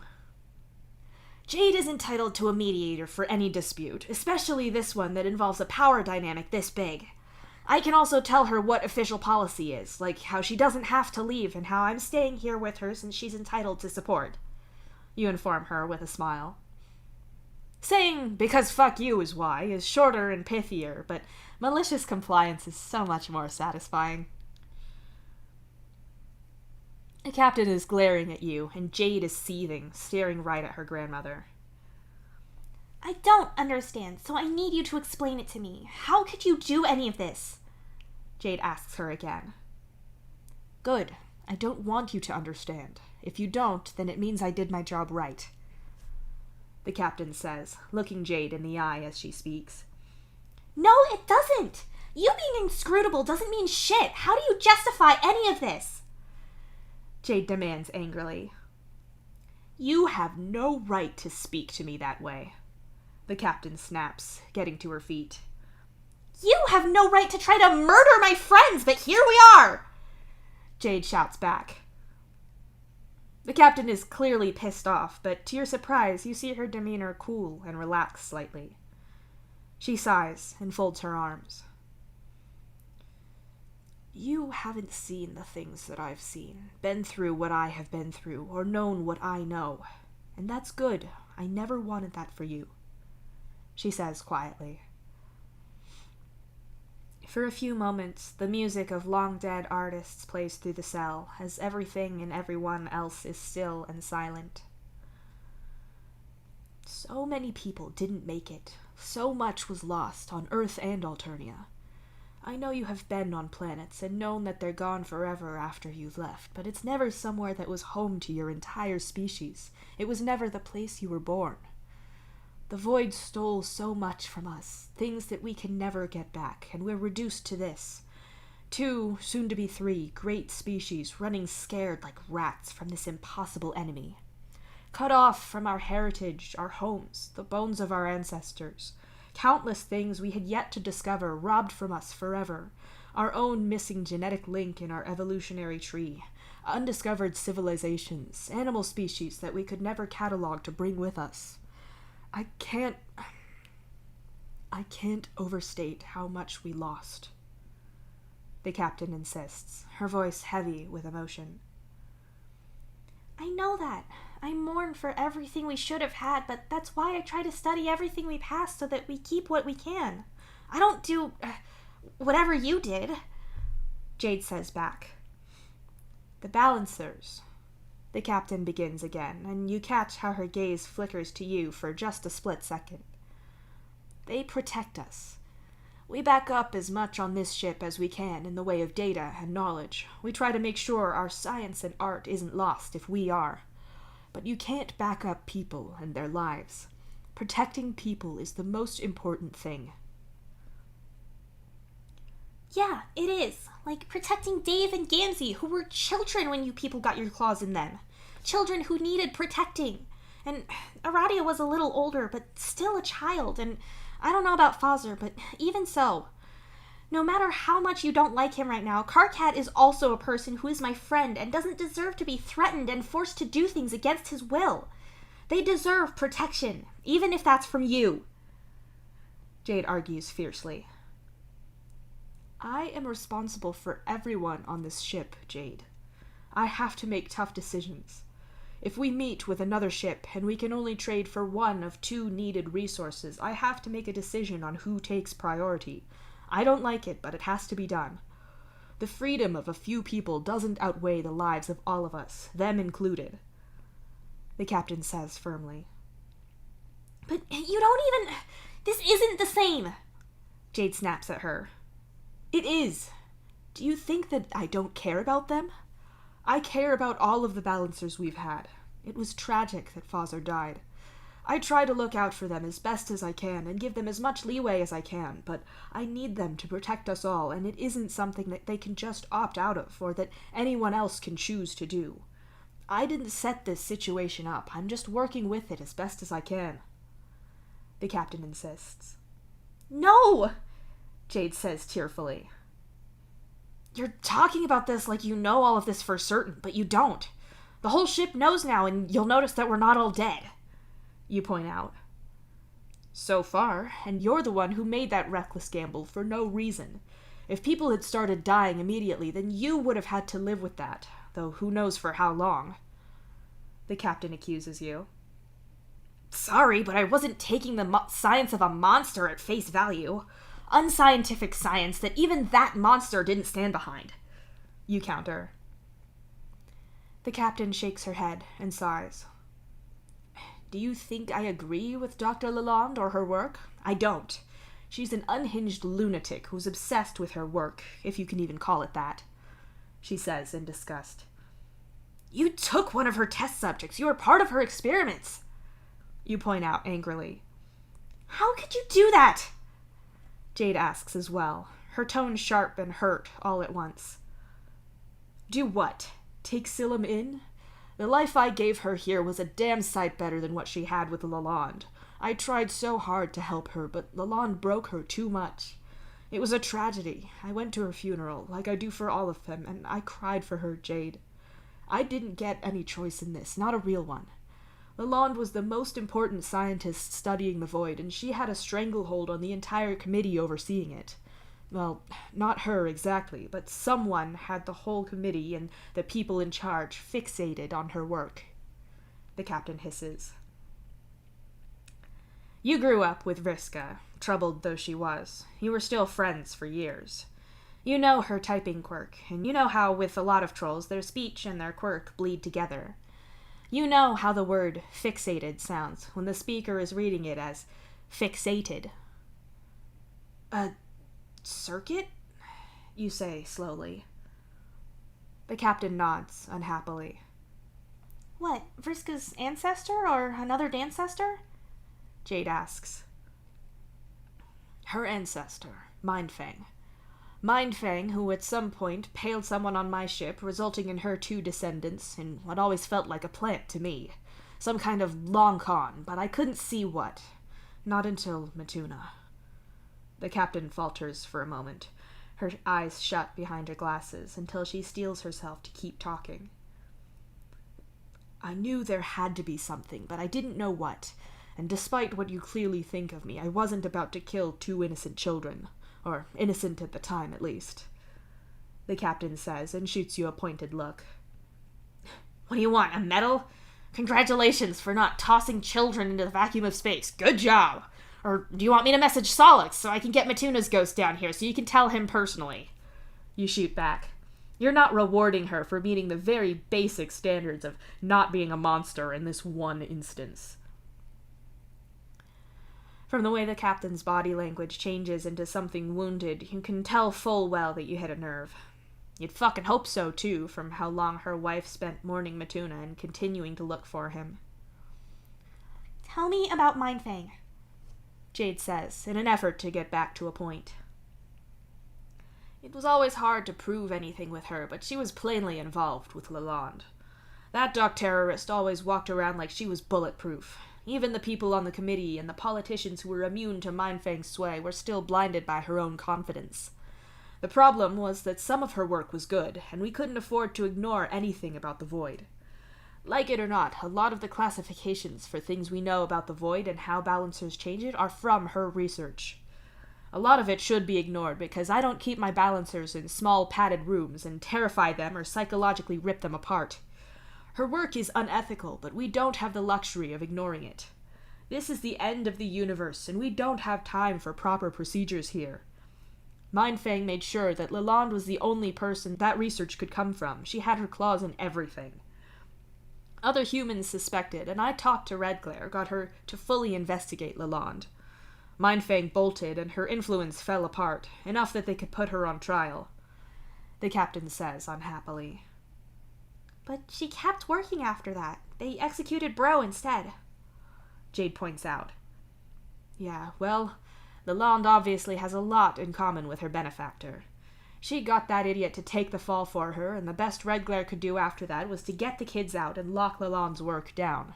Which worked until Lalonde bailed and went pirate. That's why the Striders came here. Redglare wanted them somewhere safe, and so did I. The captain tells you both. But you're just part of the same thing. You're still using her research and making him balance for you, threatening him. You're not safe at all. Jade argues. I don't have the luxury of waiting for someone else with better ethics to go and prove the same things that Lalonde already proved. We need people studying how to defeat the void, to drive it back and away so we can finally stop and live again. I would much rather have nothing to do with her work. I would much rather that we were in a situation where none of the balancers had to do it unless they wanted to. I would rather be open and honest with everyone. This isn't that fantasy reality. This is here and now. The captain says, gesturing widely with her arms and talking in a tone that makes it seem like you two are stupid for expecting better. Except her research is shit. Everyone knows and we're fine. Her methods are awful. You could easily be making things worse, and I'm sure you are. You say flatly. Oh, it's fine, is it? How's that virus you let out going? How's the fleet taking things? What about everyone else, The captain retorts. I don't have to... You start, but Jade cuts you off. Forget it, Karkat. Jade says sadly. It's not like she yelled, but her voice cut clean over you both anyway. Sorry, I didn't mean to get in the middle of your conversation. You apologize. That's not it. It's pretty clear that she's not sorry at all for any of it. You're not, are you? You think you were perfectly right to do what you did. Jade says, looking her grandmother in the eye. I did what I had to. I didn't like it. I never wanted things to come to this. Jade, love, I had so much to protect. We could so easily lose everything, and I've done everything I could to minimize the harm around all of this. It was never supposed to all come out like this.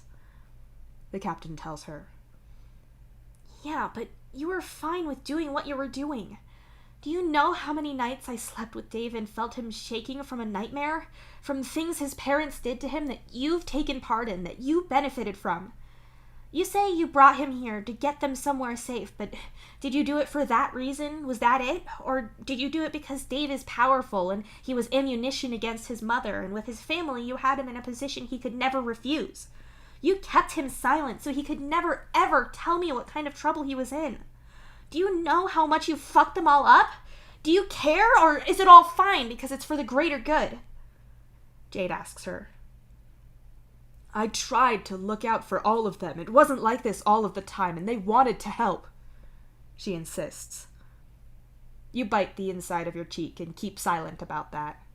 It's not like telling the bouncers that either they do it or people might die is a free choice at all. You're not mad that you turned out to be a balancer, that's just shitty luck. But the captain's actions were chosen, and carefully so. She's responsible for them and the unfair burden that it placed on the others. You threatened to kill my friends! You threatened people who had nothing to do with this! You threatened to kill Mr. Egbert, who did nothing wrong! He adopted children who needed a home and loved them. He works with mentoring programs. He donates his time to helping others. He's the nicest man alive, and you threatened to kill his son and eventually the rest of his children and him if things didn't go your way. Jade shouts at her. To protect you. To protect the lives of everyone on this ship. Their lives are important, but this is a question of scale. So many more people were in danger, and I had to act. The captain argues back. For me? Jade repeats. Yes, the captain whispers, as tears spill from her eyes and down her cheeks. You and Jake are the only family I have left. Everyone on Earth is gone. I have no idea where any of my distant relatives are, if they're still alive. Your parents and your grandfather are... You two are all I have left. Jade, I can't risk letting the void take you two as well. And it's not just me. So many people on this ship would do anything to protect the people they love. I had to do what I did for you, for Jake, for all of them. The two women look at each other. The captain's tears drip to the floor between them, and you and Beck silently stare at them, waiting to see what's going to happen. You did all of this to keep me alive, Jade says. Yes, the captain whispers urgently. I'd rather be dead. You don't get to extort and terrorize the man I've loved for years, to force people into secrecy, to manipulate my friends and benefit from horrific science extracted by torture, and ask me to be grateful. I'd take death over that. You don't get to pull that shit and use me as your reason. Absolutely not. Beck, Carcat, we're leaving, Jade says firmly. You and Beck both snap to attention, and you get to the door first and hold it open for Jade. She and Beck get out before the captain can recover from her stunned silence and try to chase after you. You pull the door shut behind you and stare intently at Jade. Currently, you're trying to work out what you're supposed to do. That was a very cool and collected exit from Jade, and obviously that isn't how she actually feels.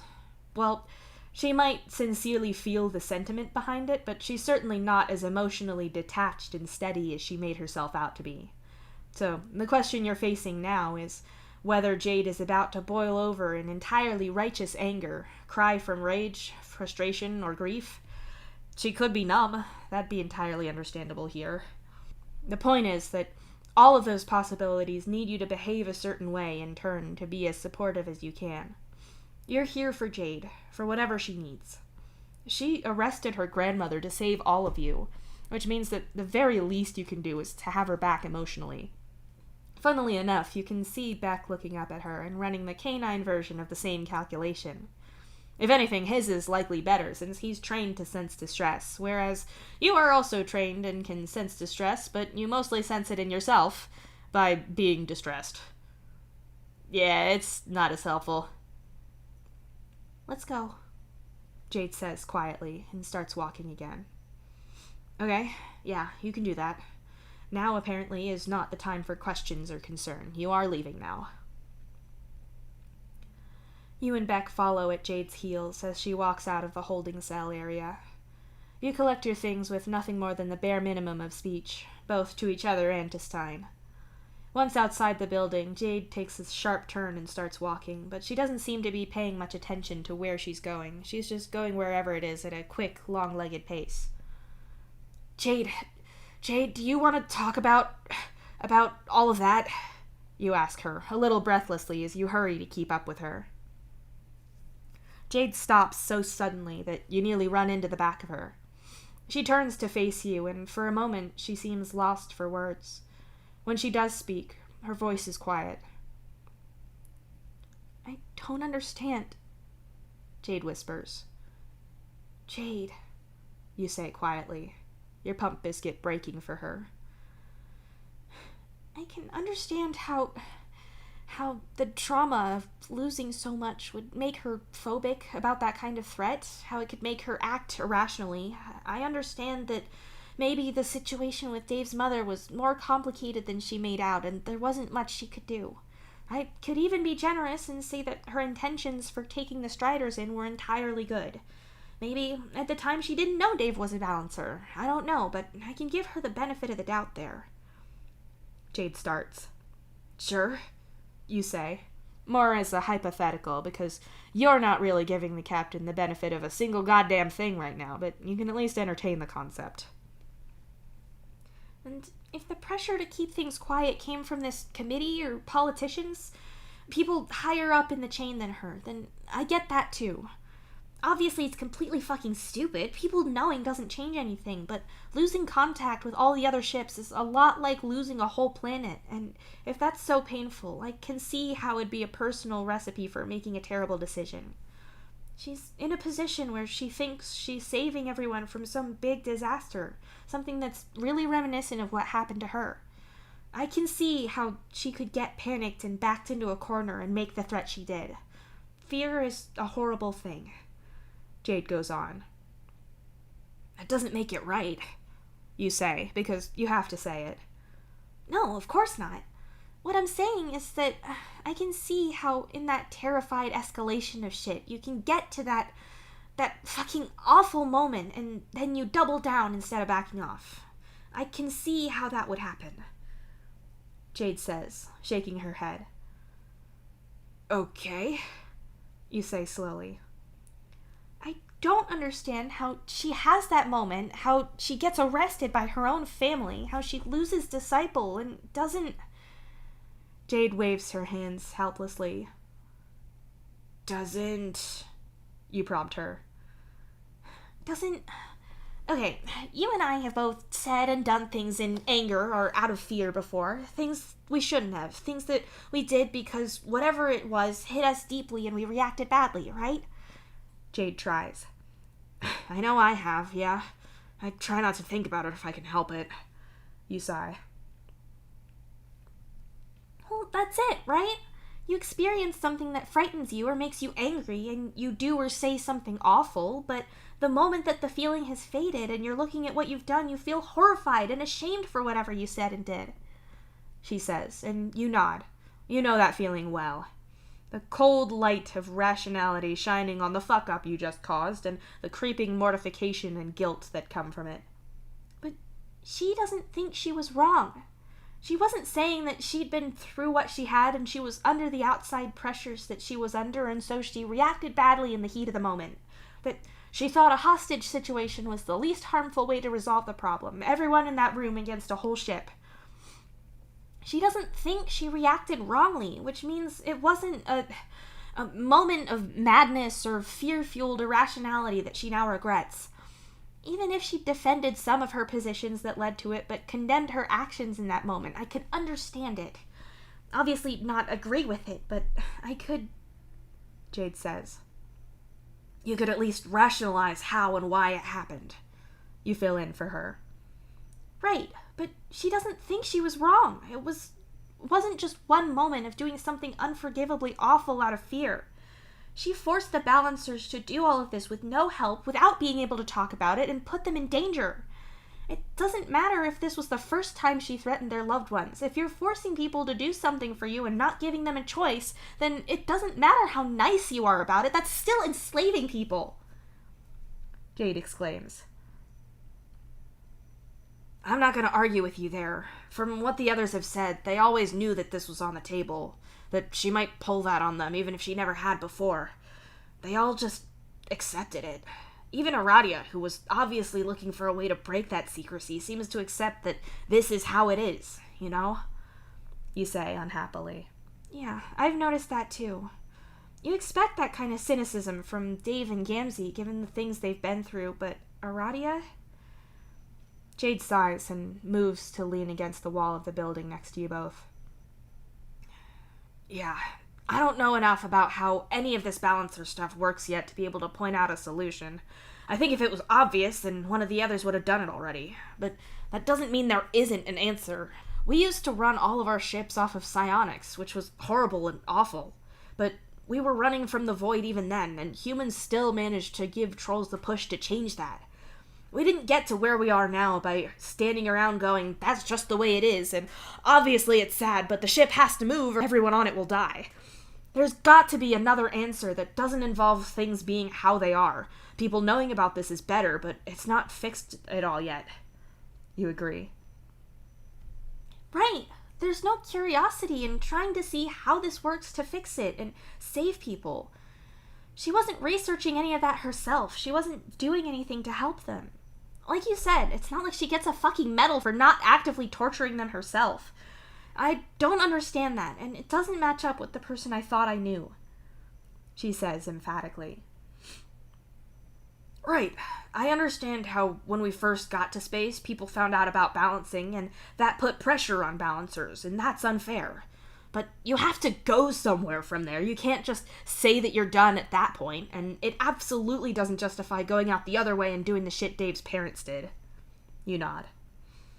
Exactly. I can't even bring myself to talk to Dave about this. The science part, I mean. There's no way that won't upset him, and obviously it would after what his parents did to him. But if decent scientists had been looking into this and trying to help, then think how different his life could have been, how different yours could be from now on. But apparently, Vriska's ancestor was cock-blocking actual scientific work from happening. Jade hisses, livid with scientific fury. You're pretty sure that no one described what Mindfang did as cock-blocking scientific work, but you appreciate the turn of phrase nonetheless. I get what you mean, though. It's not one terrible act that the captain did. It's a long history of them. One of a million moments where she could have looked at what she was doing and changed, but didn't. You agree? Right? I don't understand how the person I know, how my own grandmother could be like that. Obviously I was wrong about her all this time, and I don't know how to take that. Jade says, sagging against the wall as if her anger has faded and left her with only tiredness and sadness. I don't know how to either, and I don't know what to say to you. This sucks. You have every right to be pissed off and hurt. I think the only thing we can do is try to make things better or something. Fuck if I know. I'm currently just trying to learn how to do balance shit so Aradia isn't doing literally all of the work on the light side of things. You say, already feeling the pressure of that return at the mere mention of it. Nothing big then. Jade laughs weakly. Oh, yeah, I'm just gonna knock that one out in an afternoon. You should see my schedule for the rest of the week. You snort. Planning on curing all diseases after that? She asks. No, you're the sciencey one. You can take that. I was just gonna go for all societal injustices after that, and once I've got that completely tackled, maybe I'll finally solve that thing that happens in everyone's think sponges where you walk into a room and forget what you came in there for. You say flatly. Should we fight God after? Maybe we could team up for that one, like wrestling on TV. Jade suggests. Put that at the end of the week. Give Porum time to make us themed outfits for that one. You nod. Jade cracks up, doubling over laughing, and you're shaking all over, trying to retain a little more composure than her, just because you got her to break first. Not that your restraint lasts long, and you end up laughing just as hard. Honestly, it feels like a relief after the day you've had, and you'd bet that Jade feels the same. Thanks for coming in there with me, Karkat. I really appreciate it. Jade thanks you quietly when the pair of you have collected yourselves. Hey, you can call me anytime for anything, and I'll come try to help. We're friends. That's what friends are for. You remind her.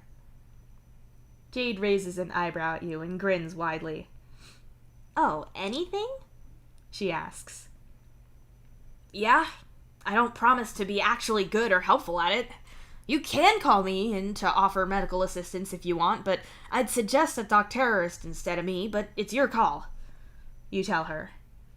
So, more like emotional and social stuff, not so much, say, tech support? She laughs. You've seen what my code has already done. I don't think you want my help there.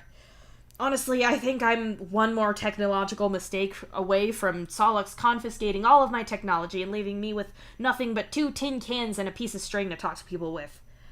You scoff. You really wouldn't put it past him to do that to you for a day or something.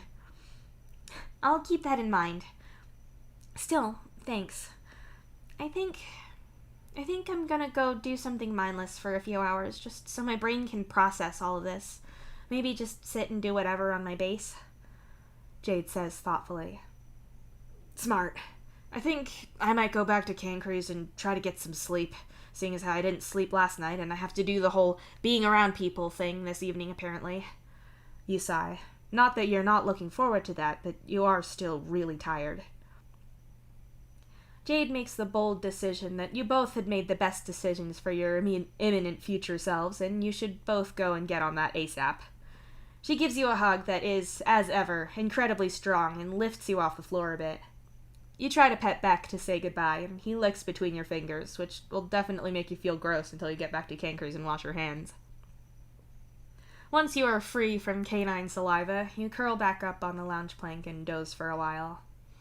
You're convinced that you're not going to get to sleep, and somehow the fact that you're not even trying to sleep means that inexplicably you do. It is blissfully dreamless. You're startled out of your sleep several hours later by a message on your palm husk. The buzzing of it jolts you into wakefulness, and you stare at it bleary-eyed as you wait for your higher thought process to return so you can read. Karkat, holy shit, I need your help. Karkat? Man, this is serious. It's about Solix. I don't know what to do. What? Sorry, I was asleep. What's wrong? I don't know. You sit up and stare at your palm husk. That was punctuation. From Dave. Solix wasn't awake when I got up this morning, but when I got home he was in pain. He said it was a migraine, I think. I can't really get him talking properly, and when I tried to help, he smacked me away like I hurt him, and I don't know what's wrong, Karkat. You gotta help me. Okay, yeah, that sounds like a really bad migraine. What kind of state was he in? What did he look like? Where was he? What was he doing? Right. He was on the lounge plank under a blanket, and he had the pillows from his bed under and over his head, like a Solix sandwich. All the lights were off, and he had something going on the TV, but I don't know what it was. I think it was in English. Right. That does sound like he woke up that way and dragged himself out there to watch or listen to something quietly so he could distract himself from the pain. And the pillows were probably to muffle it a little. Where are you now? Pacing in the hallway outside my hive, freaking out and trolling you. Okay, I'm on my way. Thank you, holy shit. You get up and out of the door in less than a minute. It doesn't take all that long to get to Dave's, but sure enough, he is nervously waiting in the hallway, just like he said he was. He had been sitting down by the front door and fidgeting anxiously, but the moment he sees you, he leaps to his feet like this is some big tactical mission. Carcat, you're here. What do I do? I've never seen him like this. The thing I did last time he had a migraine he didn't even want me anywhere near him, and I don't know if I hurt him, and what if it's not a migraine, and it's something to do with his think sponge or something, or his medication. He did that injection recently, and I was looking up side effects in case... Dave blurts out, but you cut him off by holding your hand up and talking over him. Dave, shut up. Take a deep breath. You order him. Dave stares at you, but then does gasp in a huge breath of air. Good. He gets these sometimes. He hasn't had anything like this in years, but it's a known thing. He has medication that can fix it, but either he doesn't have any or it hurt too much that he couldn't get to it. You explain. Dave nods, still as tense as can be. We're gonna go in there, and I'm gonna figure out which of those it is and get him what he needs to feel better. You didn't do anything wrong, you just didn't know about this, okay? You go on. Dave nods again, and you stare at him. Breathe out, Dave. You remind him, and Dave does so in a rush and then nearly hyperventilates as he starts breathing again. Was he just gonna pass out if you didn't tell him to breathe again? You swear you're the only one around here with any think sponge cells. Then again, Dave doesn't have those since he has a brain and not a think sponge, but even that's only allegedly, and right now you're not so convinced. You motion for Dave to follow you and lead the way into his hive. The whole place is dark, just the dim light of the TV flickering and illuminating the room enough to let you see the lump of blankets and cushions on the lounge plank. You cautiously walk closer to the back of the lounge plank, with Dave so close behind you that he's in danger of stepping on you, like this is some horror movie and he's scared of splitting up. You eye the TV screen. A human is playing the piano, making soft, melodic notes that spread through the otherwise silent room that you're in. The camera pans back to show a long-haired man playing the dark wood piano with the green rural landscape stretching out beyond the glass windows behind him. Goodbye, everybody. I've got to go. The man on screen sings, though it takes you a moment for your mind to click into hearing English properly. You have no idea what movie he's watching or why he chose to watch this, but that's not your problem right now. You lean over the back of the lounge plank and carefully peel one of the pillows off of Solix's head.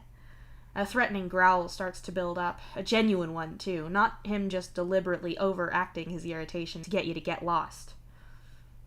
Old school migraine? You breathe, barely speaking at all. Solix whines and steals the pillow back, not that it muffles the unhappy noises coming from under there all that much. That's definitely what this is.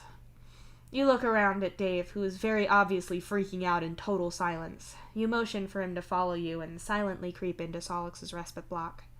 As soon as Dave is in there with you, you shut the door and turn the light on. You helped Solix pack when he moved here, right? You whisper, and Dave nods. Did you see a bottle of pills? They're bright green, about this big. You ask, holding your fingers the right distance apart to show him. I don't think so, but he packed some things himself. I could check the medicine stash in the bathroom, but I think that's just normal stuff. Dave says back in a hushed voice. Damn. Okay, you need to have a look around and see if you can find the medication Solix needs. You crouch down and start going through his bedside drawers. Hey, would he be cool with you just going through his stuff like that? Dave asks. All the stuff he doesn't want people to know about, I've already either seen or heard about. You snort. You are neither interested nor scandalized in anything Solix might be hiding, and honestly, last time you had to do this, the salacious stuff you ran into was technically Aradia's, not Solix's. Honestly, there's nothing interesting in his bedside drawers at all. You move on to his desk drawers and find his lithium injection kit, which is good. You open that up and double-check that Dave was right about Solix taking it, which he seems to be. Unfortunately, the empty package from his most recent dose has already been disposed of, so if there was something wrong with it, you don't have an easy way to look that up. but these things are all individually coded, so if it came to that, you could work it out. Should I check the medicine drawer then? Dave asks, his voice hushed. Yeah, very quietly. Don't turn the light on. You nod. I can see in the dark. Dave whispers. Great, go on then. You say back, just as quietly. Dave nods back, turns the light off in the room you're in, opens the door, and leaves silently. Smart.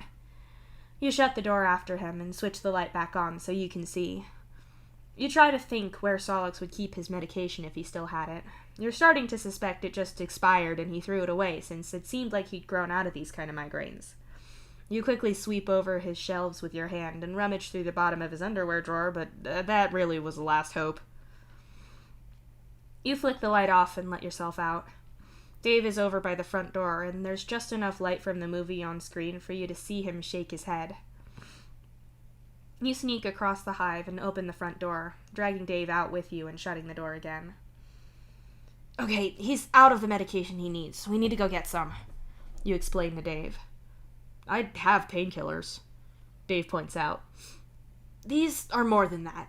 Honestly, I don't know how they work or why they only work for this specific migraine that he gets, but this shit's a miracle drug. You explain and lead him away from the hive.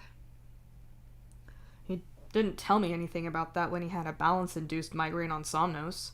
But then I guess this one seems different. With that one, pressure helped, but when I tried to touch him with this, he almost bit me, Dave says unhappily. Yeah, these ones make him really hypersensitive to everything. Hot, cold, light, noise, touch, everything. Not your fault you didn't know, and I'm sure he knew the difference when he was on Somnos, which would be why he didn't suggest this. But it's fine. We can go pick it up from the pharmacy and make him take it, and he'll be fine in half an hour. You insist. Wait, he needs a prescription then? We can't pick that up for him if that's the case, right? Dave points out. Ordinarily, no, but Solix has me listed as his medical proxy. I can order whatever he needs, pick it up for him, make medical decisions for him, everything, and I'm going to order it now. You explain, as the pair of you step into the building's elevator and you open the health app on your palm husk.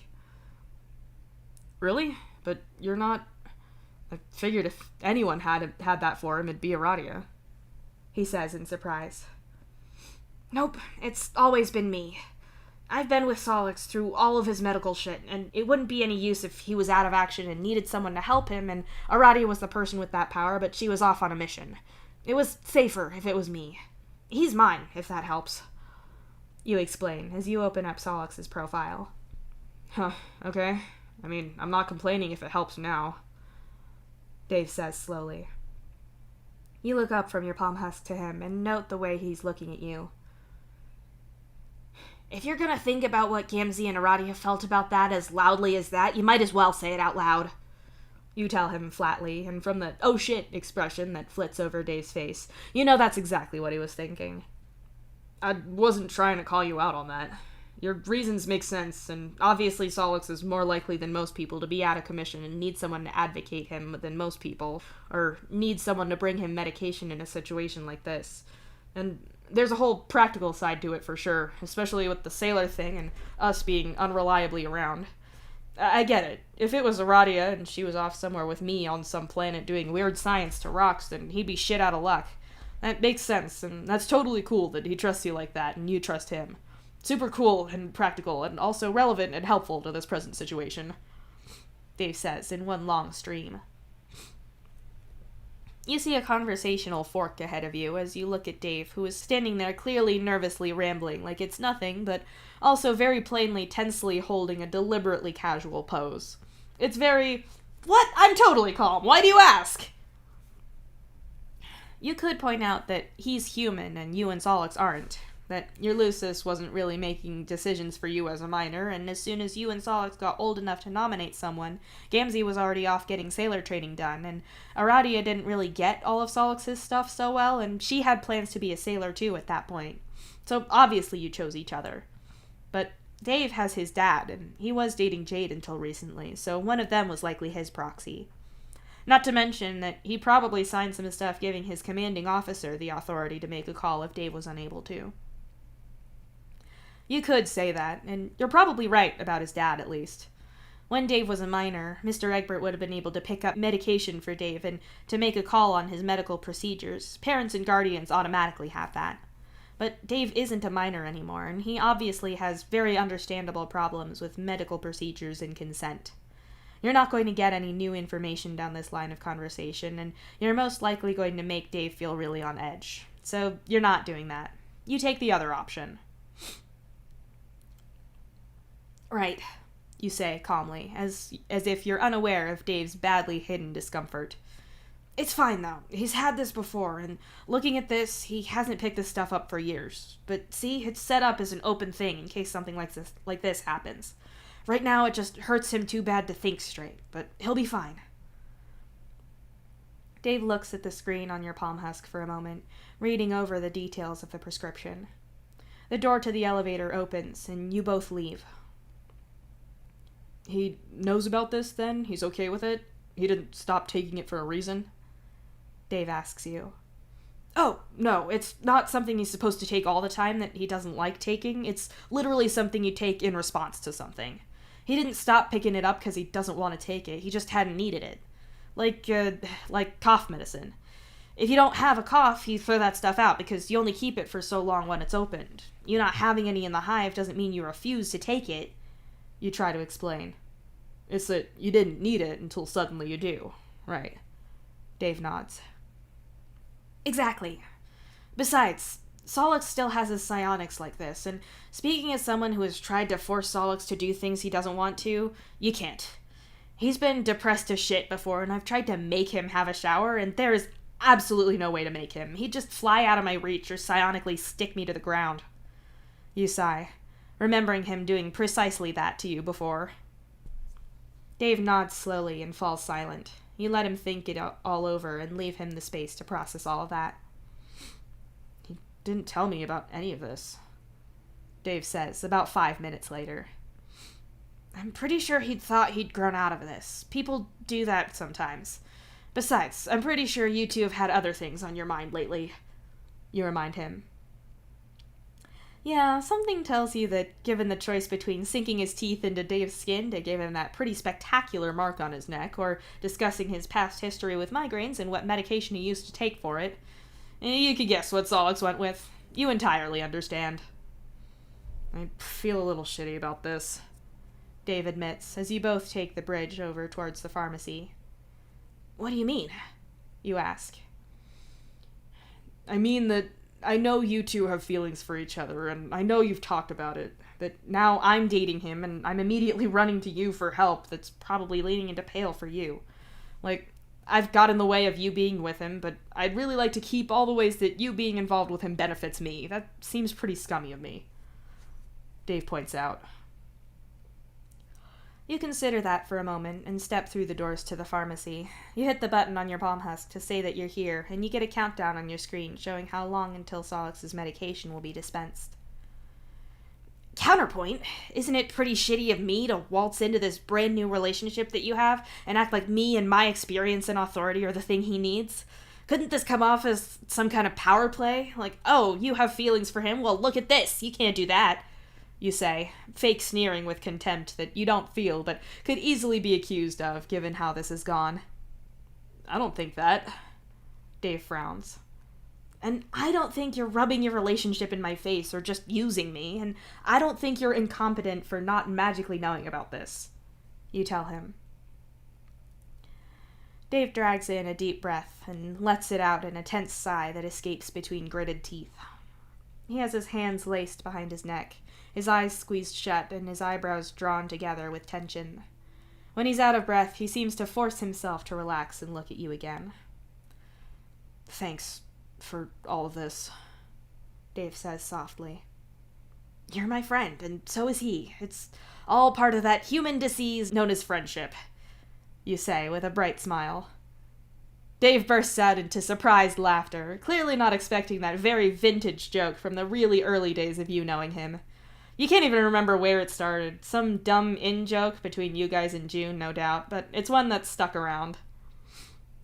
I guess if we're sick with that, we're in the right place. Dave grins and gestures vaguely around him to the pharmacy. True. You agree, and your palm husk pings, leading you to one of the dispensing windows where you have to scan it and then your ID before it'll release this small, neatly folded paper bag of medication. You know what else is sick? Dave asks from behind you. If you say your raps and proceed to demonstrate, I'm leaving you here. You threaten him as you grab Solix's medication. When you turn around, Dave's expression is pure mischief and chaos. Mortifyingly for you, the entire journey back is spent with Dave freeform rapping in both Alternian and Spanish about you as a person and the power/disease of friendship, and honestly, it makes you despair at being able to understand both languages. He only shuts up when you get back to his hive, and there's the risk that Solix might hear you. You open the bag of medication and then the bottle within, outside of the hive, so the rustling and clicking doesn't upset Solix. I can get a drink for that, Dave offers quietly. Please. Okay, ready? You whisper. Dave nods, and you open the door. You both slip inside and split apart. Dave goes looking for a drink, and you crouch in front of Solix. You nudge one pillow up enough to see his face, and ignore the way he hisses at you, though you can see how it scared Dave off. Take these, you whisper, holding the smooth green pills right before his mouth. Solix doesn't even look at what you have before closing his mouth around your fingers. You let the pills go and carefully take your hand back. Dave leans over the lounge plank and hands you an open bottle of drink. You take it and push it to Solix's face. Solix moves so that he can drink it and not choke, but he whines pitifully at the movement. He gulps a mouthful of the drink, swallows, and automatically opens his mouth and holds his tongue out for a moment before curling back up and dragging the pillow back over his head. This isn't even the kind of medication where you'd have any concern about him pretending to take it and not doing so. He hasn't pulled that shit since before Matuna died, when his doctors were prescribing him things he didn't want to take, things that you either had to bully him into sticking to or convince him to get it changed for something else. But even so, it seems like him proving to you that he took his medication is still stuck somewhere in his head. You look up at Dave and smile. You pat the floor next to you and turn to face the TV. Dave walks around and sits next to you on the ground. The pair of you silently watch the movie that is apparently looped since you were last here. Dave's red eyes keep darting between the Alternian subtitles and what's happening on the screen, but eventually he pulls his palm husk out and trolls you. Have you seen this before? No, have you? No, but I know the music in this. Queen was a pretty famous Earth band. I don't know if I know any of their music. I'm sure you do. A lot of it is pretty mimetic, and on my last ship, whenever there was sports going on and a team won, they'd sing bits of one of their songs. We are the champions, no time for losers. That one? Your English spelling is terrible, but I still don't think I know it. Maybe if I heard it, I'd know it? Yeah, no idea why Solix is watching it, though, but maybe it was a random selection or a featured thing. That's a pretty retro thing to highlight, though. This movie must have come out pre-destruction, surely. Dave frowns and taps at his screen before turning it to you and showing that this movie did indeed come out in 2018. It's really old. Still, it's not a bad movie. Dave brings up a synopsis of the movie, and the two of you read over what's happened so far and then keep watching. You're just really getting into it when Solix shifts under the blankets behind you and carefully sits up, one hand on his head. Drink? Solix croaks, and Dave moves so fast to hand the bottle to him that you barely see him. Solix drains the entire bottle in one go and sighs in relief when he's done. Better? You ask him in a whisper. Getting there. When did you two get here? Solix mumbles and presses the empty bottle to his forehead so the cool condensation can chill his skin. You don't remember me coming home and then me fucking up helping and Karkat? Dave asks quietly. You fucked up Karkat? Solix asks, opening one eye to look at Dave as his mouth curls into a mean little smile. See, I told you. It's a wonder drug. Just give him that and the migraine is gone and he's an asshole again. You sigh. But I was worried I'd hurt you. You smacked me away when I tried to help before, Dave says. You can see on Solix's face that he has zero recollection of that at all. Sorry, when it's like that, I'm not really all here, Solix tells him. I've been saying that you're not all there for years, you say cheerily, and duck the bottle that Solix tosses at your head. Solix gets up after that, having told everyone in the room that he's been laid out on that sofa all day and hasn't been to the ablution block once and needs to, and you quote, piss like a racehorse. No one needed or wanted to know that, but here you are. Dave also informs you that Solix almost certainly picked that expression up from Hal, so you fully intend to get revenge there at a later date. All the same, as Solix is off, you and Dave straighten out the lounge plank so that when Solix comes back, you two can sit on it, and Solix can lay across you both as the medication continues working on him. At first, you're a little worried that Dave is going to be upset. He's the one dating Solix, not you. But Solix's head is in your lap, and his long legs are over Dave's. At least, you think that until you feel Solix jump slightly and then relax. When you turn to look at Dave, you see that he's got a pen from somewhere and is occupying himself by drawing on Solix's skin. You run your claws through Solix's hair as the movie goes on, and when it's done, Solix is more or less pain-free, even if his hair is sticking up in every direction possible, and his lower legs are covered in a limited edition Spaj comic, as well as a whole bunch of other stupid doodles. Somehow, though, Solix doesn't seem unhappy about this at all, and despite how your day started, neither are you.